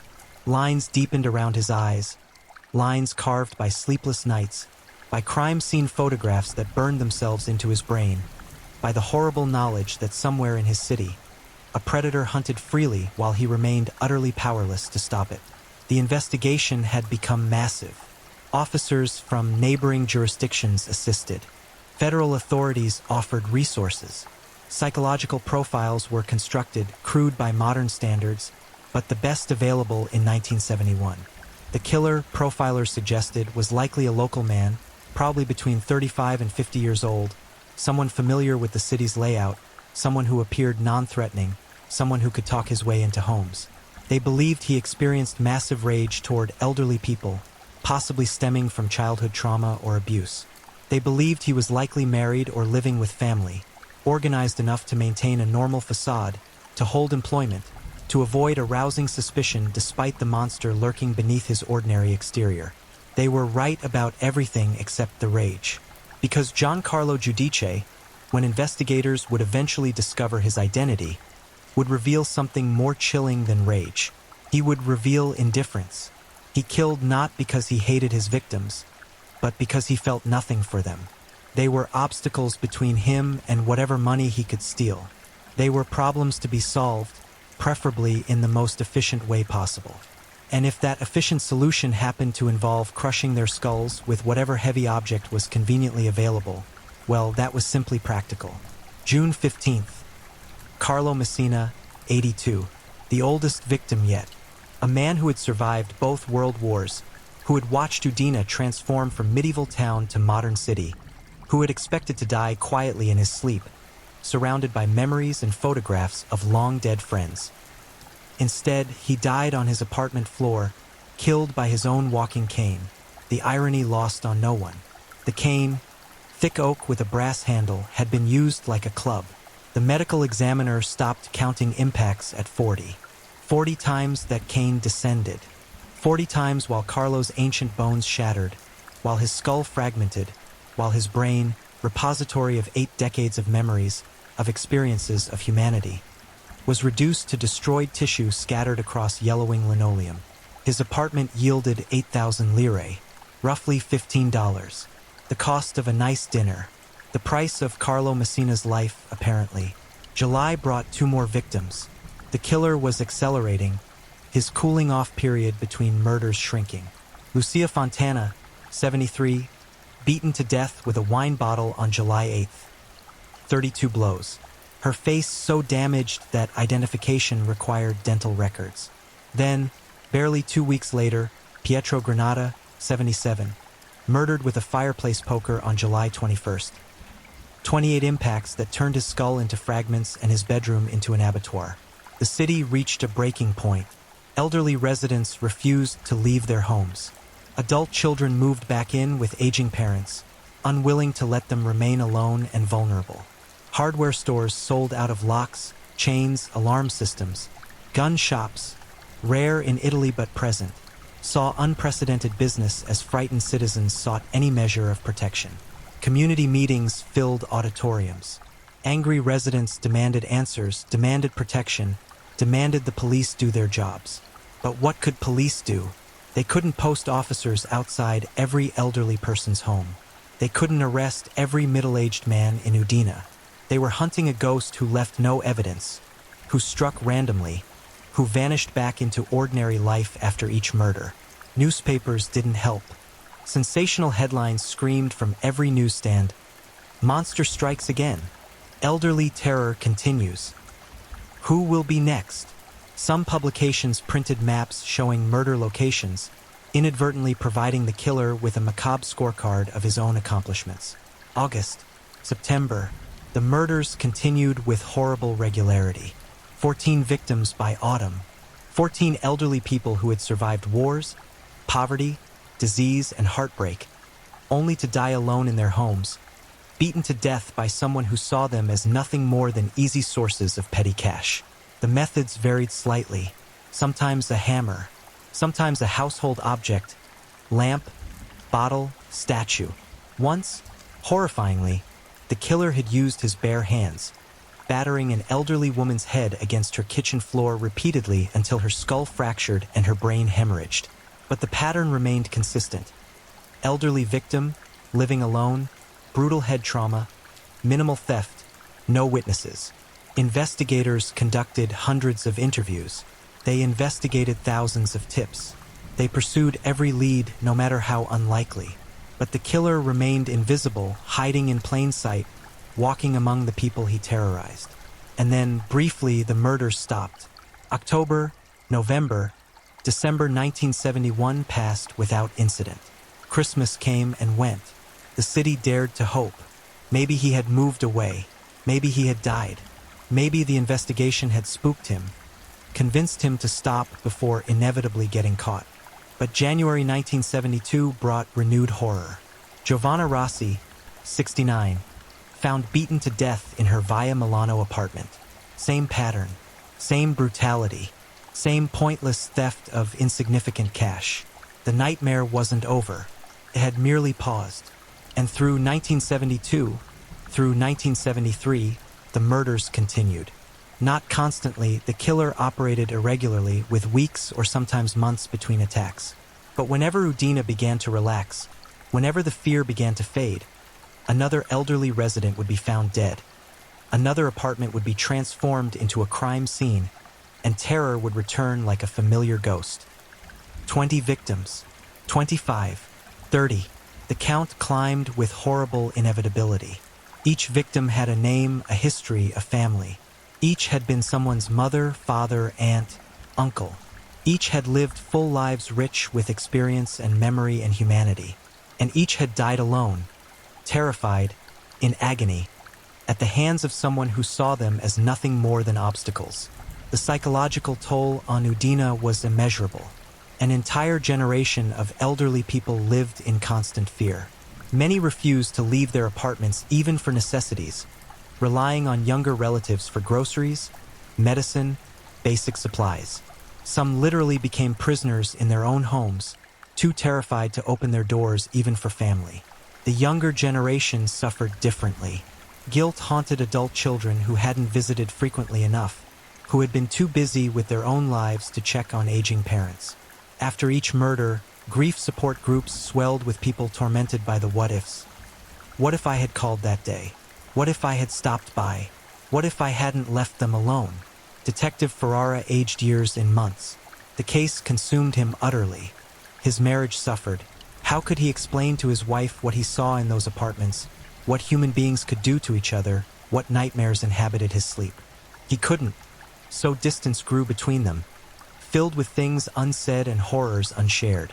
His partner, Detective Bianchi, developed an ulcer, then another. The stress was literally eating him from inside, just as the case ate at his sanity, his faith in humanity, his belief that evil could always be caught and punished. Because that was the worst part, wasn't it? The helplessness, the knowledge that somewhere the killer walked free, that he might pass them on the street, might shop at their markets, might attend their churches, that he was ordinary, invisible, untouchable, and always the question haunted investigators. Why? Why such brutality? Why continue beating victims long after death? Why the rage, the overkill, the extended violence? They wouldn't understand until years later, when Giancarlo Giudice finally sat across from interrogators and explained in his flat, emotionless voice that there was no rage. There was nothing. He killed because killing was easier than leaving witnesses. He continued beating them because he had already started and finishing felt necessary, felt complete. The banality of his evil would prove more horrifying than any demonic rage could ever be. Because rage, at least, is human. Rage can be understood, even if never excused. But emptiness? That cold void where empathy should exist? That was something else entirely. Something that transformed a factory worker into something that merely wore human skin. But in 1972, in 1973, investigators didn't know they were hunting emptiness. They imagined rage, hatred, psychological damage, things that made sense, that fit into frameworks they understood. They couldn't conceive that someone could murder 30, 40, eventually 50 people and feel nothing more than mild satisfaction at having solved a problem. Year 4 arrived, 1974. The killing continued. Spring brought 4 more murders. Summer brought 3. Autumn, 5. The numbers became almost abstract. How could any one person kill so many? How could this continue for so long? How could someone evade capture despite the largest investigation in the region's history? The answer was simple, though police wouldn't discover it for another year. Giancarlo Giudice was extraordinarily ordinary. He worked at a local factory. He lived with his wife and children in a modest apartment. He attended church occasionally. He drank at local bars. He was everyone and no one. A face in the crowd, a person so unremarkable that no one noticed him, no one remembered him, no one suspected him. And that ordinariness was his perfect camouflage. In a city searching for a monster, for something obviously evil and wrong, no one looked twice at the quiet factory worker who seemed tired from his shifts, who complained about money like everyone else, who blended seamlessly into the urban landscape. By October 1974, 52 elderly residents of Udine and surrounding areas had been murdered. 52 lives extinguished. 52 families shattered. 52 investigations that led nowhere. And Giancarlo Giudice, murderer of 52 people, returned home each evening to his family, ate dinner at his own table, slept beside his wife in their shared bed. He helped his children with homework. He argued about bills. He lived an ordinary life punctuated by extraordinary violence. He was the neighbor next door, the coworker on the factory line, the man standing behind you at the market. He was the monster of Udine, and he was still hunting. November 1974. For years since Maria Coletta opened her door to death. For years of terror, of investigations that consumed thousands of man-hours and yielded nothing concrete. For years during which Udine transformed from a city of open doors and easy trust into a fortress of suspicion and locked windows. Detective Ferrara was 53 years old and looked 70. The case had hollowed him out, carved away everything except the obsession that drove him forward through days that blurred together into one long nightmare punctuated by crime scenes and autopsy reports. His marriage had ended. His wife had finally given up trying to reach the man who sat across from her at dinner but remained absent. His mind always elsewhere, always in those blood-painted apartments where elderly people had died alone and terrified. He understood her leaving. He had left first, really, 4 years ago when Maria Coletta was discovered. His body remained, but everything important, his heart, his soul, whatever made him human, had been absorbed by the investigation. He was no longer Matteo Ferrara. He was simply the detective hunting the monster, and that identity consumed everything else. His partner, Antonio Bianchi, had transferred out 6 months earlier. The ulcers had become unbearable, but more than that, the psychological weight had become too much. He had begun seeing victims in crowds, elderly faces that triggered panic attacks, that sent him reaching for his weapon, that made him understand he was breaking in ways that couldn't be repaired while the case remained unsolved. The new partner, Roberto Costa, was younger, eager, undamaged by years of this specific horror. But even his enthusiasm was tempered by the files, by the photographs, by the understanding that they were hunting someone who had successfully evaded capture while murdering more than 50 people. 53 to be exact. November had brought another victim. Elena Martino, 71, found in her Via Veneto apartment. Same pattern, crushing head trauma, minimal theft, no witnesses. The murder weapon this time had been a crystal vase, part of her deceased husband's estate. Now it was evidence bag contents, pieces mixed with pieces of Elena herself. But something was different about this scene. Something felt wrong to Ferrara, though he couldn't immediately articulate what. He stood in Elena's living room, studying the blood patterns, the disturbed furniture, the broken vase fragments, and felt that tickle of intuition that good detectives learn to trust. He was interrupted, Ferrara said finally. Look at the ransacking. It's incomplete. Those drawers, he gestured toward a bureau. The bottom two haven't been opened. He always searches thoroughly. Always. But here he stopped. Costa studied the room with fresh eyes. Someone came to the door? Or he heard something. Footsteps in the hall. A neighbor. Something made him leave before he finished. Ferrara felt electricity run through him, the first hint of possibility in months. We need to interview everyone in this building. Everyone who was home this afternoon. Someone saw something. They interviewed all day and into the evening. Most residents had been at work. Those home were elderly themselves, fearful, unhelpful through no fault of their own. When every middle-aged man is potentially a killer, descriptions become useless. Brown hair, average height, ordinary clothes. The description fit half of Udina's male population. But one witness was different. Carla Fontaini, 42, had been visiting her mother in the apartment directly above Elena's.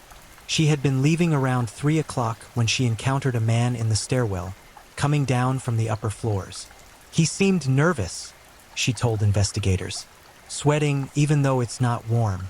He didn't look at me, just pushed past. Rude. And he was carrying something under his jacket. Something bulky. Can you describe him? 45, maybe 50. Thinning dark hair. Average height.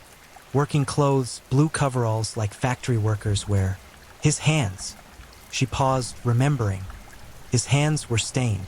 Dark stains on his fingers. I thought maybe oil or grease, but now, blood, Ferrara finished quietly. For the first time in 4 years, they had a genuine witness. Someone who had seen the killer, spoken to him, could potentially identify him. It wasn't much, but it was more than they'd ever had. They brought in a sketch artist. Carla worked with him for hours, trying to capture the face she'd glimpsed briefly in a dim stairwell. The resulting sketch was maddeningly generic, middle-aged man, unremarkable features, thinning hair. Could have been 1,000 men in Udina, but it was something. They distributed the sketch to every officer, to newspapers, to television stations. Anyone recognizing this man should contact police immediately. He was wanted for questioning regarding multiple murders. The response was predictable. Hundreds of calls, dozens of men matching the vague description brought in for questioning. 0 viable suspects. The sketch was too generic, the description too common. In a city of nearly 100,000 people, thousands of men fit that basic profile. Days passed, then weeks. The investigation again seemed to stall, the brief hope of progress evaporating like morning dew. But Ferrara refused to give up. Something about that interrupted search nagged at him. The killer had been forced to leave before completing his ritual. That must have bothered him. That incompleteness must have gnawed at him. Would he return? Killers sometimes return to crime scenes, drawn by compulsion or arrogance or the desire to relive their actions. Could the monster of Udina be that predictable? Ferrara assigned round-the-clock surveillance to Elena Martino's apartment building. Officers in unmarked cars watched the entrance. Plainclothes detectives monitored the street. It was a long shot, an expensive use of limited resources, but Ferrara's intuition insisted something was there. Some opportunity if they were patient enough to wait for it. 3 weeks passed. Officers complained about the tedious duty, about wasting time watching an empty building when they could be pursuing active leads. But Ferrara insisted. 3 more weeks. Just 3 more weeks. December arrived. Christmas approached. Udina prepared for the holidays with subdued celebration. Fear had stolen some of the season's joy, had made people cautious about gatherings, about leaving homes unattended, about trusting too freely. December 18th. Evening shift surveillance at Elena Martino's building. Officers Marco Tedesco and Giovanni Russo sat in an unmarked car across the street, drinking cold coffee and discussing football, only partially attentive to the quiet street. Then Giovanni straightened. Marco, that man, entering the building now. Marco looked. Middle-aged man in factory coveralls. Thinning dark hair, average height, carrying nothing obvious, but his right hand was shoved deep in his pocket, clutching something beneath the fabric. It's probably nothing, Marco said. Probably lives there. Maybe, but the hand. Why is he hiding his hand? They watched, waited, debated calling for backup over what was probably an innocent resident. But something felt wrong. That instinct that keeps good cops alive told them this man wasn't right. 5 minutes passed. 10. Then the man exited the building, walking quickly, no longer clutching his pocket, moving with purpose toward the nearest corner. Follow him, Giovanni decided. They exited the car, maintaining distance, tracking their target through darkening streets. The man walked 6 blocks before entering another apartment building on Via Gramsci. They noted the address, returned to their car, radioed Ferrara. He might live there, Tedesco reported. Or he's visiting. But something felt off. The way he walked, the way he kept checking around him. Nervous. Ferrara felt that electric intuition again. Get names of all residents in that building. Cross-reference with the factory worker angle. And watch that building. If he exits, follow him. The building on Via Gramsci housed 16 apartments. 9 were occupied by families, 4 by elderly individuals living alone, 3 by couples. One of those couples, Giancarlo and Teresa Giudice, married 15 years, 3 children. Giancarlo worked at the Zanussi factory appliance manufacturing. Blue collar, blue coveralls. Ferrara studied Giudice's information. 48 years old. No criminal record. No history of violence. No complaints from neighbors, employers, or family. Ordinary in every measurable way. Too ordinary? They investigated deeper. Giudice had worked at Zanussi for 20 years. Reliable attendance, average productivity. He kept to himself, ate lunch alone, didn't socialize much with coworkers. But that wasn't unusual. Plenty of workers were introverted, quiet, unremarkable. They checked his schedule against murder dates. Nothing conclusive. The killings occurred at various times, and Giudice's shifts varied. Sometimes he worked days, sometimes evenings. Sometimes he was provably at work during murders. Sometimes he wasn't. But that proved nothing. Dozens of factory workers had schedules that didn't align perfectly with murder times. That was statistical inevitability in a city this size. Still, something nagged at Ferrara. He pulled crime scene photographs, studied them again for the 1000th time. The weapon choices, household items, convenient objects, things grabbed spontaneously. The minimal theft, small amounts of cash, easily pocketed items. The entry method, knocking, talking, appearing non-threatening. Factory worker clothes would be perfect. Blue coveralls signaled working-class status, suggested manual labor, implied harmlessness. Elderly people raised in that culture would naturally trust someone who appeared to be a laborer, a fellow member of the working class. And the hands. Carla Fontini had mentioned stained hands. Factory workers often had stained hands. Oil, grease, industrial fluids. Blood could hide among those existing stains. Blood could be explained away as occupational residue. Ferrara made a decision. They would watch Giancarlo Giudice closely, constantly. If he was innocent, the surveillance would reveal that. If he wasn't, the surveillance began December 20th. Officers tracked Giudice's movements. To work, home, occasionally to a local bar for a drink, to the market on weekends. Nowhere suspicious, nothing incriminating, but watching revealed patterns. Giudice often walked, miles and miles, wandering through Dina's streets with no apparent destination, just walking, looking, observing. And his routes. Ferrara plotted them on a map and felt ice form in his stomach. His routes passed near multiple murder sites. Not suspiciously near, just near enough to be familiar with those neighborhoods, those buildings, those streets. Christmas passed. New Year 1975 arrived. The surveillance continued, and Ferrara waited, because if Giudice was their killer, he would eventually reveal himself. Killers always did. The compulsion that drove them couldn't be permanently suppressed. Eventually, inevitably, they returned to their patterns. January 8, 1975. Giancarlo Giudice left work at 4 o'clock. But instead of heading home, he walked through the old city, past the cathedral, into residential neighborhoods. And then he stopped in front of an apartment building on Via Crispi. He studied the entrance, studied the buzzers, reached out as if to press one, then withdrew his hand, looked around nervously, and walked away. The surveillance team radioed Ferrara. He was targeting someone, we're certain. He almost went inside but changed his mind. Get inside that building, Ferrara ordered. Find out who lives there.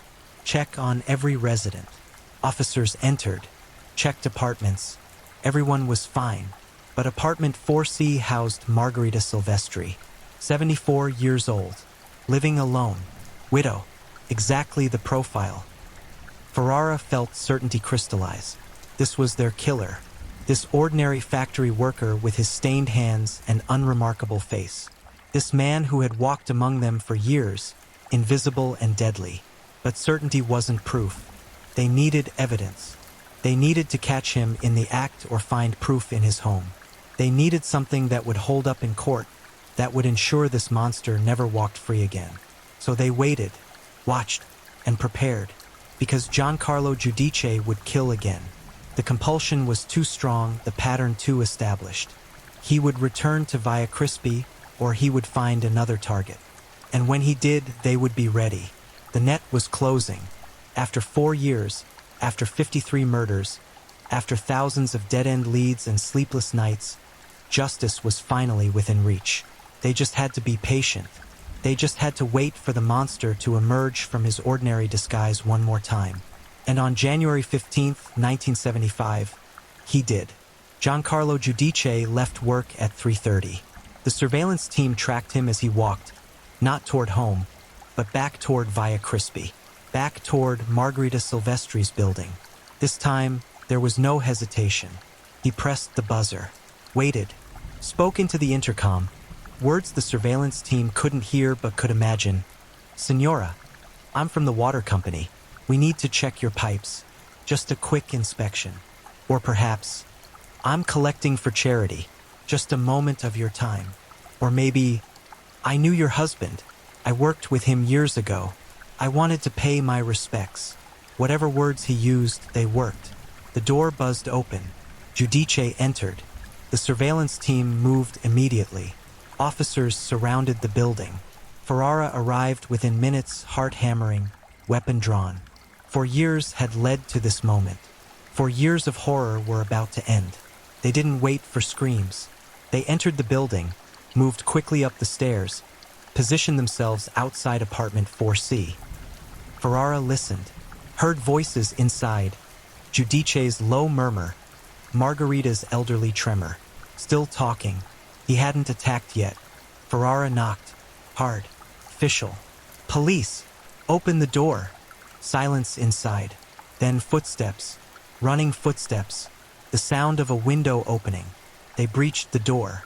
Giudice stood at the window, one leg already outside, preparing to climb onto the fire escape.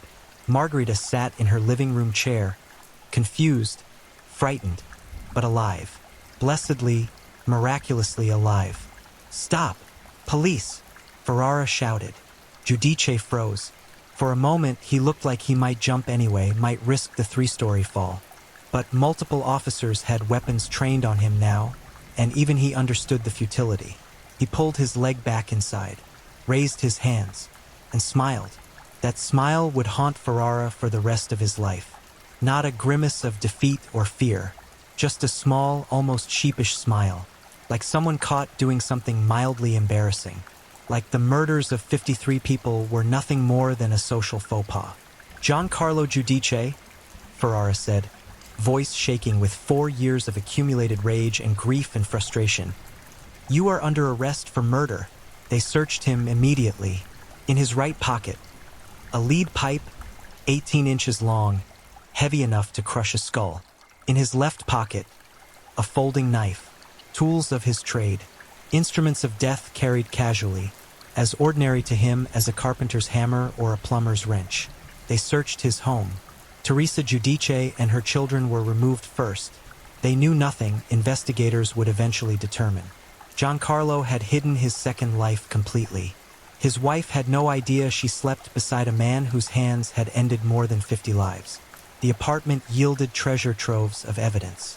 Cash hidden in various locations, small amounts, thousands of lire here and there, the accumulated theft from dozens of victims. Jewelry, costume pieces, worthless except as trophies, as tangible proof of his accomplishments. And photographs, not of victims but of neighborhoods, of buildings, of potential targets. He had been scouting, planning. His murders weren't impulsive crimes of passion. They were calculated, researched, methodical. And there were maps, city maps with marks, annotations, dates beside some addresses. The dates matched murders, every single one. He had been keeping score, documenting his work like a businessman tracking sales figures.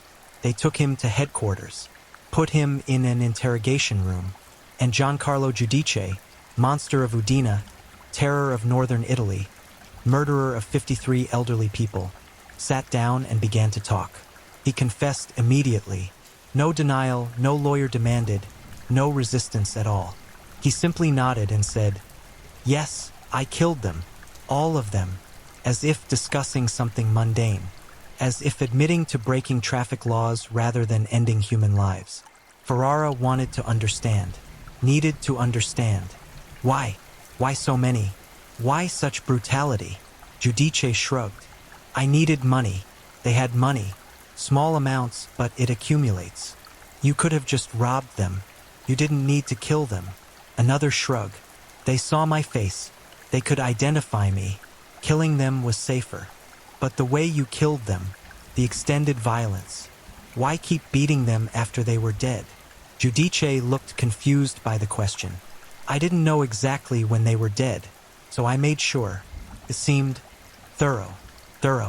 He had obliterated faces, crushed skulls, reduced human beings to unrecognizable remains, and his explanation was that it seemed thorough.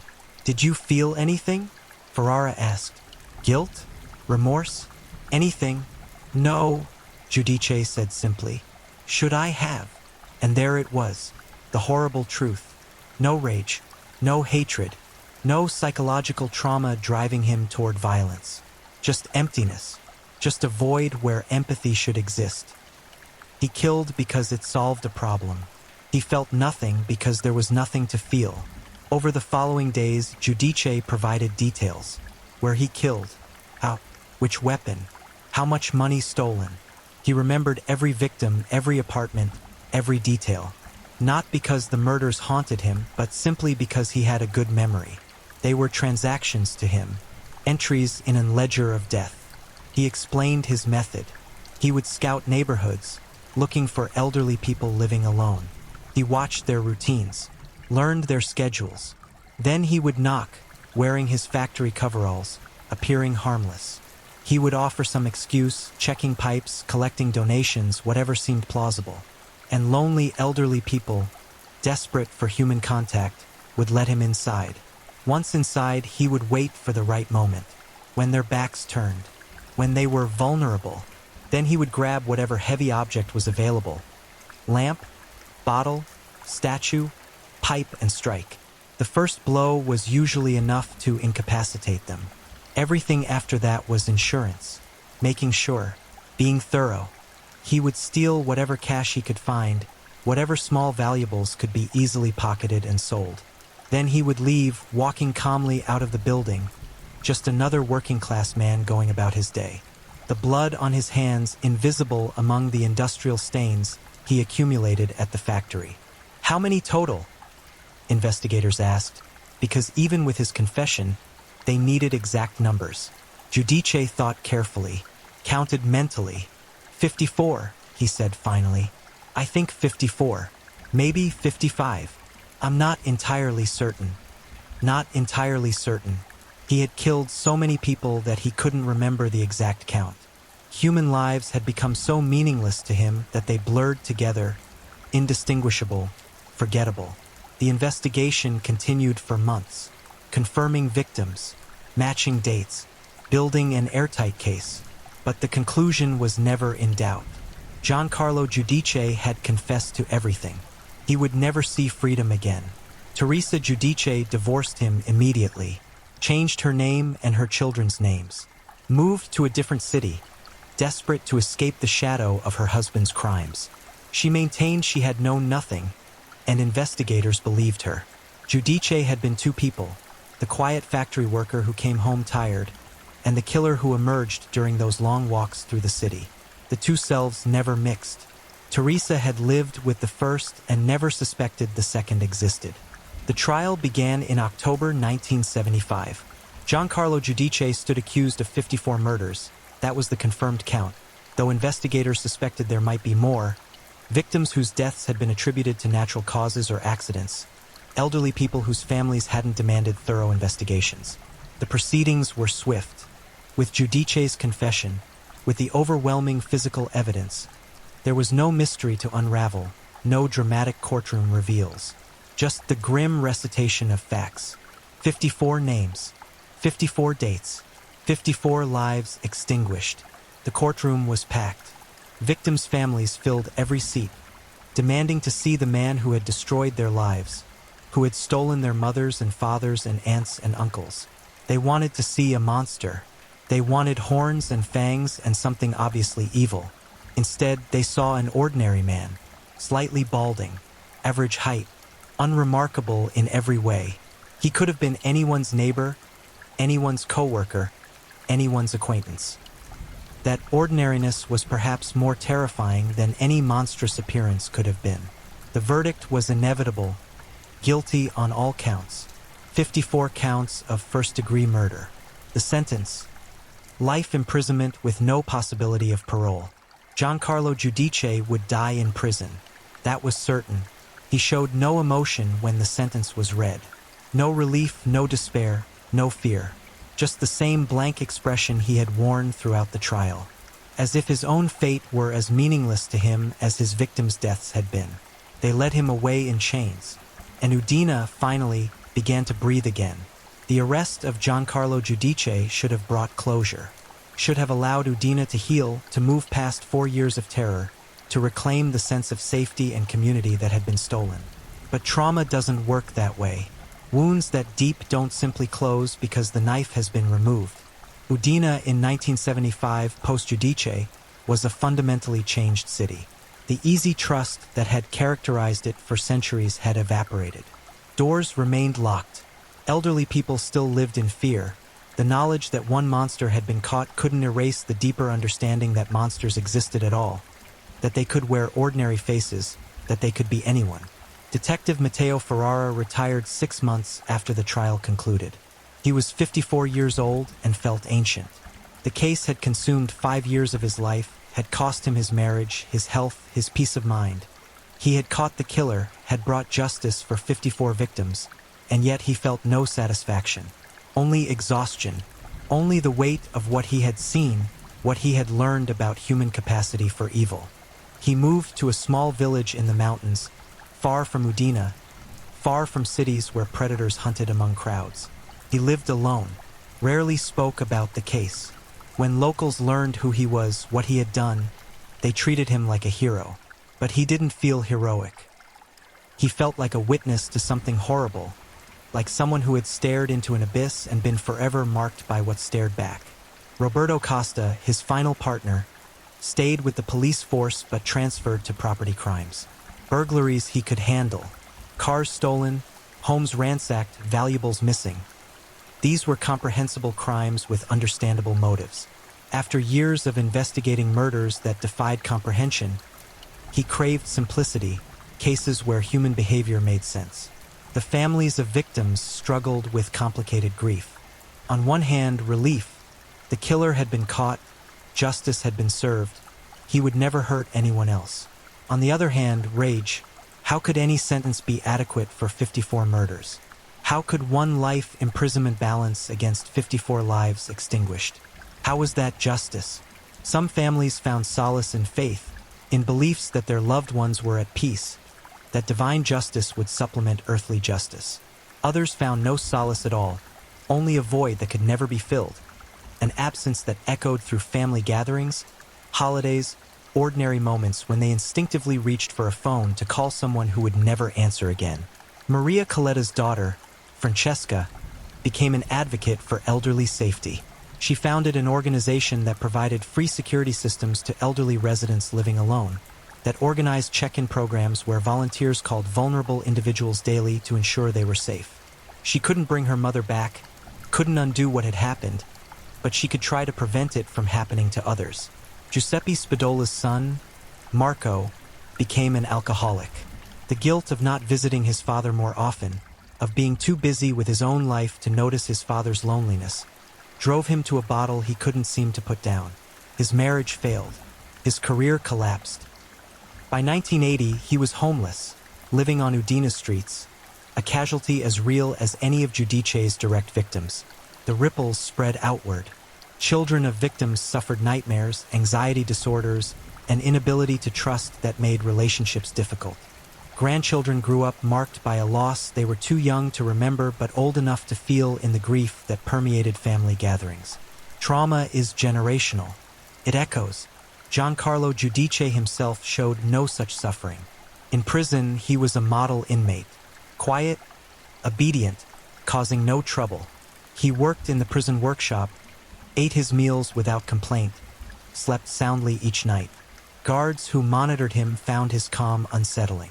Shouldn't a man who had murdered 54 people show some sign of remorse, some crack in his composure? But there was nothing. Just the same blank expression, the same emotional flatness. Psychiatrists examined him repeatedly, searching for pathology, for some explanation that made sense. They diagnosed him with antisocial personality disorder, with profound lack of empathy, with an inability to process emotions the way ordinary humans did. But even those diagnoses felt inadequate. They gave his condition clinical names without truly explaining how someone could bludgeon another human being to death, watch them die in terror and agony, and feel nothing. Not pleasure. He denied getting any satisfaction from the killings themselves. Not hatred. He claimed no animosity toward his victims. Just nothing. Just emptiness. One psychiatrist described him as a black hole where a soul should be. It was the most accurate assessment anyone managed. In 1983, 8 years into his sentence, Giudice agreed to an extensive interview with a criminal psychologist studying serial killers. The interview transcripts make for chilling reading. "Do you think about your victims?" the psychologist asked. "Sometimes," Giudice replied, "when people ask me about them. Otherwise, no." "Do you have any regrets?" "I regret getting caught. I wish I had been more careful." "But not the murders themselves?" "No. Should I?" "Most people would feel remorse for taking a life." Giudice considered this. "I suppose I'm not most people. Did you ever see your victims as human beings? As people with lives, families, feelings?" "I knew they were people. I'm not stupid. But did you feel their humanity? Did you consider their fear, their pain?" "No. I was focused on what I was doing. They were obstacles, problems to solve." You used the word thorough to describe why you continued beating them after they were dead. Why was thoroughness important? "I don't like leaving things unfinished. If I was going to do it, I wanted to do it completely." "Did you ever hesitate? Ever stop yourself before killing someone? Once or twice, when the situation didn't feel right. Too many people around, or I couldn't find a good weapon. Practical reasons. Never moral reasons? I don't understand what you mean." And that was the horror distilled to its essence. "I don't understand what you mean." Morality was a foreign language to him. Empathy an alien concept. He existed in a world populated by objects that sometimes happened to be shaped like people, objects that occasionally interfered with his goals and needed to be removed. The interview concluded with the psychologist asking one final question. "If you were released tomorrow, would you kill again?" Giudice thought carefully before answering. "Probably, if I needed money and it seemed like the easiest solution. Yes, probably." His honesty was almost refreshing in its horror. No false promises of rehabilitation, No claims to have found God or developed a conscience. Just calm acknowledgement that he was what he was, and what he was would never change. The interview was published in a psychiatric journal in 1985. It became required reading in criminal psychology programs, a case study in the profound absence of empathy, a demonstration that monsters don't always look monstrous. Sometimes they just look tired after a factory shift. Sometimes they just look ordinary. Udina slowly healed, though the scars remained. By the late 1980s, a new generation had come of age with no direct memory of the killings. For them, the monster of Udina was history, a dark chapter in their city's past but not a present fear. Doors remained locked, that cultural shift proved permanent, but the acute terror faded to background caution. The elderly who had lived through those years carried different scars. Many never fully recovered their sense of security. They remained hypervigilant, suspicious of strangers, unwilling to trust. Some became shut-ins, their worlds shrinking to apartments they rarely left. The fear that Giudice had planted in them took root so deeply that even his capture couldn't pull it out completely. In 1997, 22 years after his arrest, Giancarlo Giudice died in prison. Heart attack at age 70. The news was reported briefly in local papers. No extensive coverage, no retrospectives, no public mourning. Just a simple note that a man who had murdered 54 people was dead. Some victims' families felt relief. Others felt cheated. They had wanted him to suffer more, to live longer in imprisonment, to pay a higher price for what he had taken. But mostly, his death was just another fact, another ending in a story that had ended for most people 2 decades earlier. Teresa Giudice, his ex-wife, learned of his death through a newspaper. She felt nothing. She had built a new life, remarried, watched her children grow up without the stain of their father's crimes following them. She had changed their names early enough that most people didn't make the connection.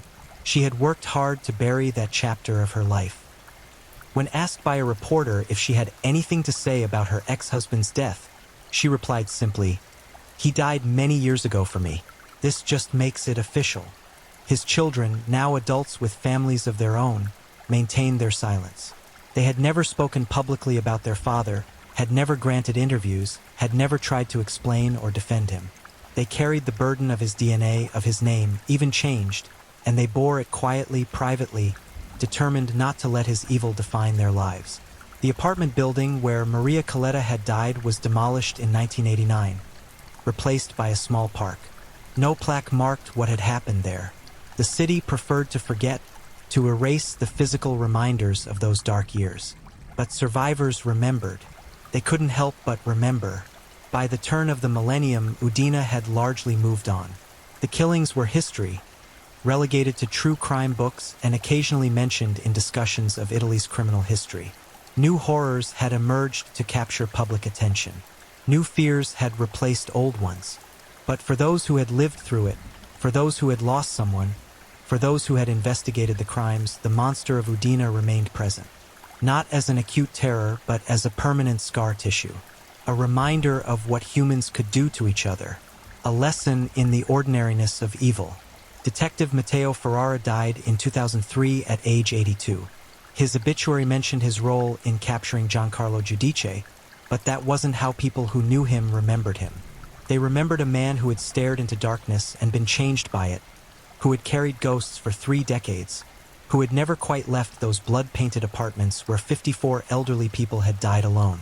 At his funeral, his few remaining friends noted that he looked peaceful finally, as if death had released him from a burden he had carried since 1971, as if whatever demons haunted him had finally agreed to let him rest. The case files remain in police archives.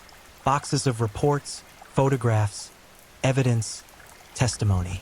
Future detectives studying cold cases sometimes pull the files, looking for insights, for patterns that might help solve their own investigations. The brutality still shocks. The banality of the killer still disturbs. Because that's the lesson, isn't it? That's what the monster of Udina teaches us. Evil doesn't announce itself. It doesn't wear a sign.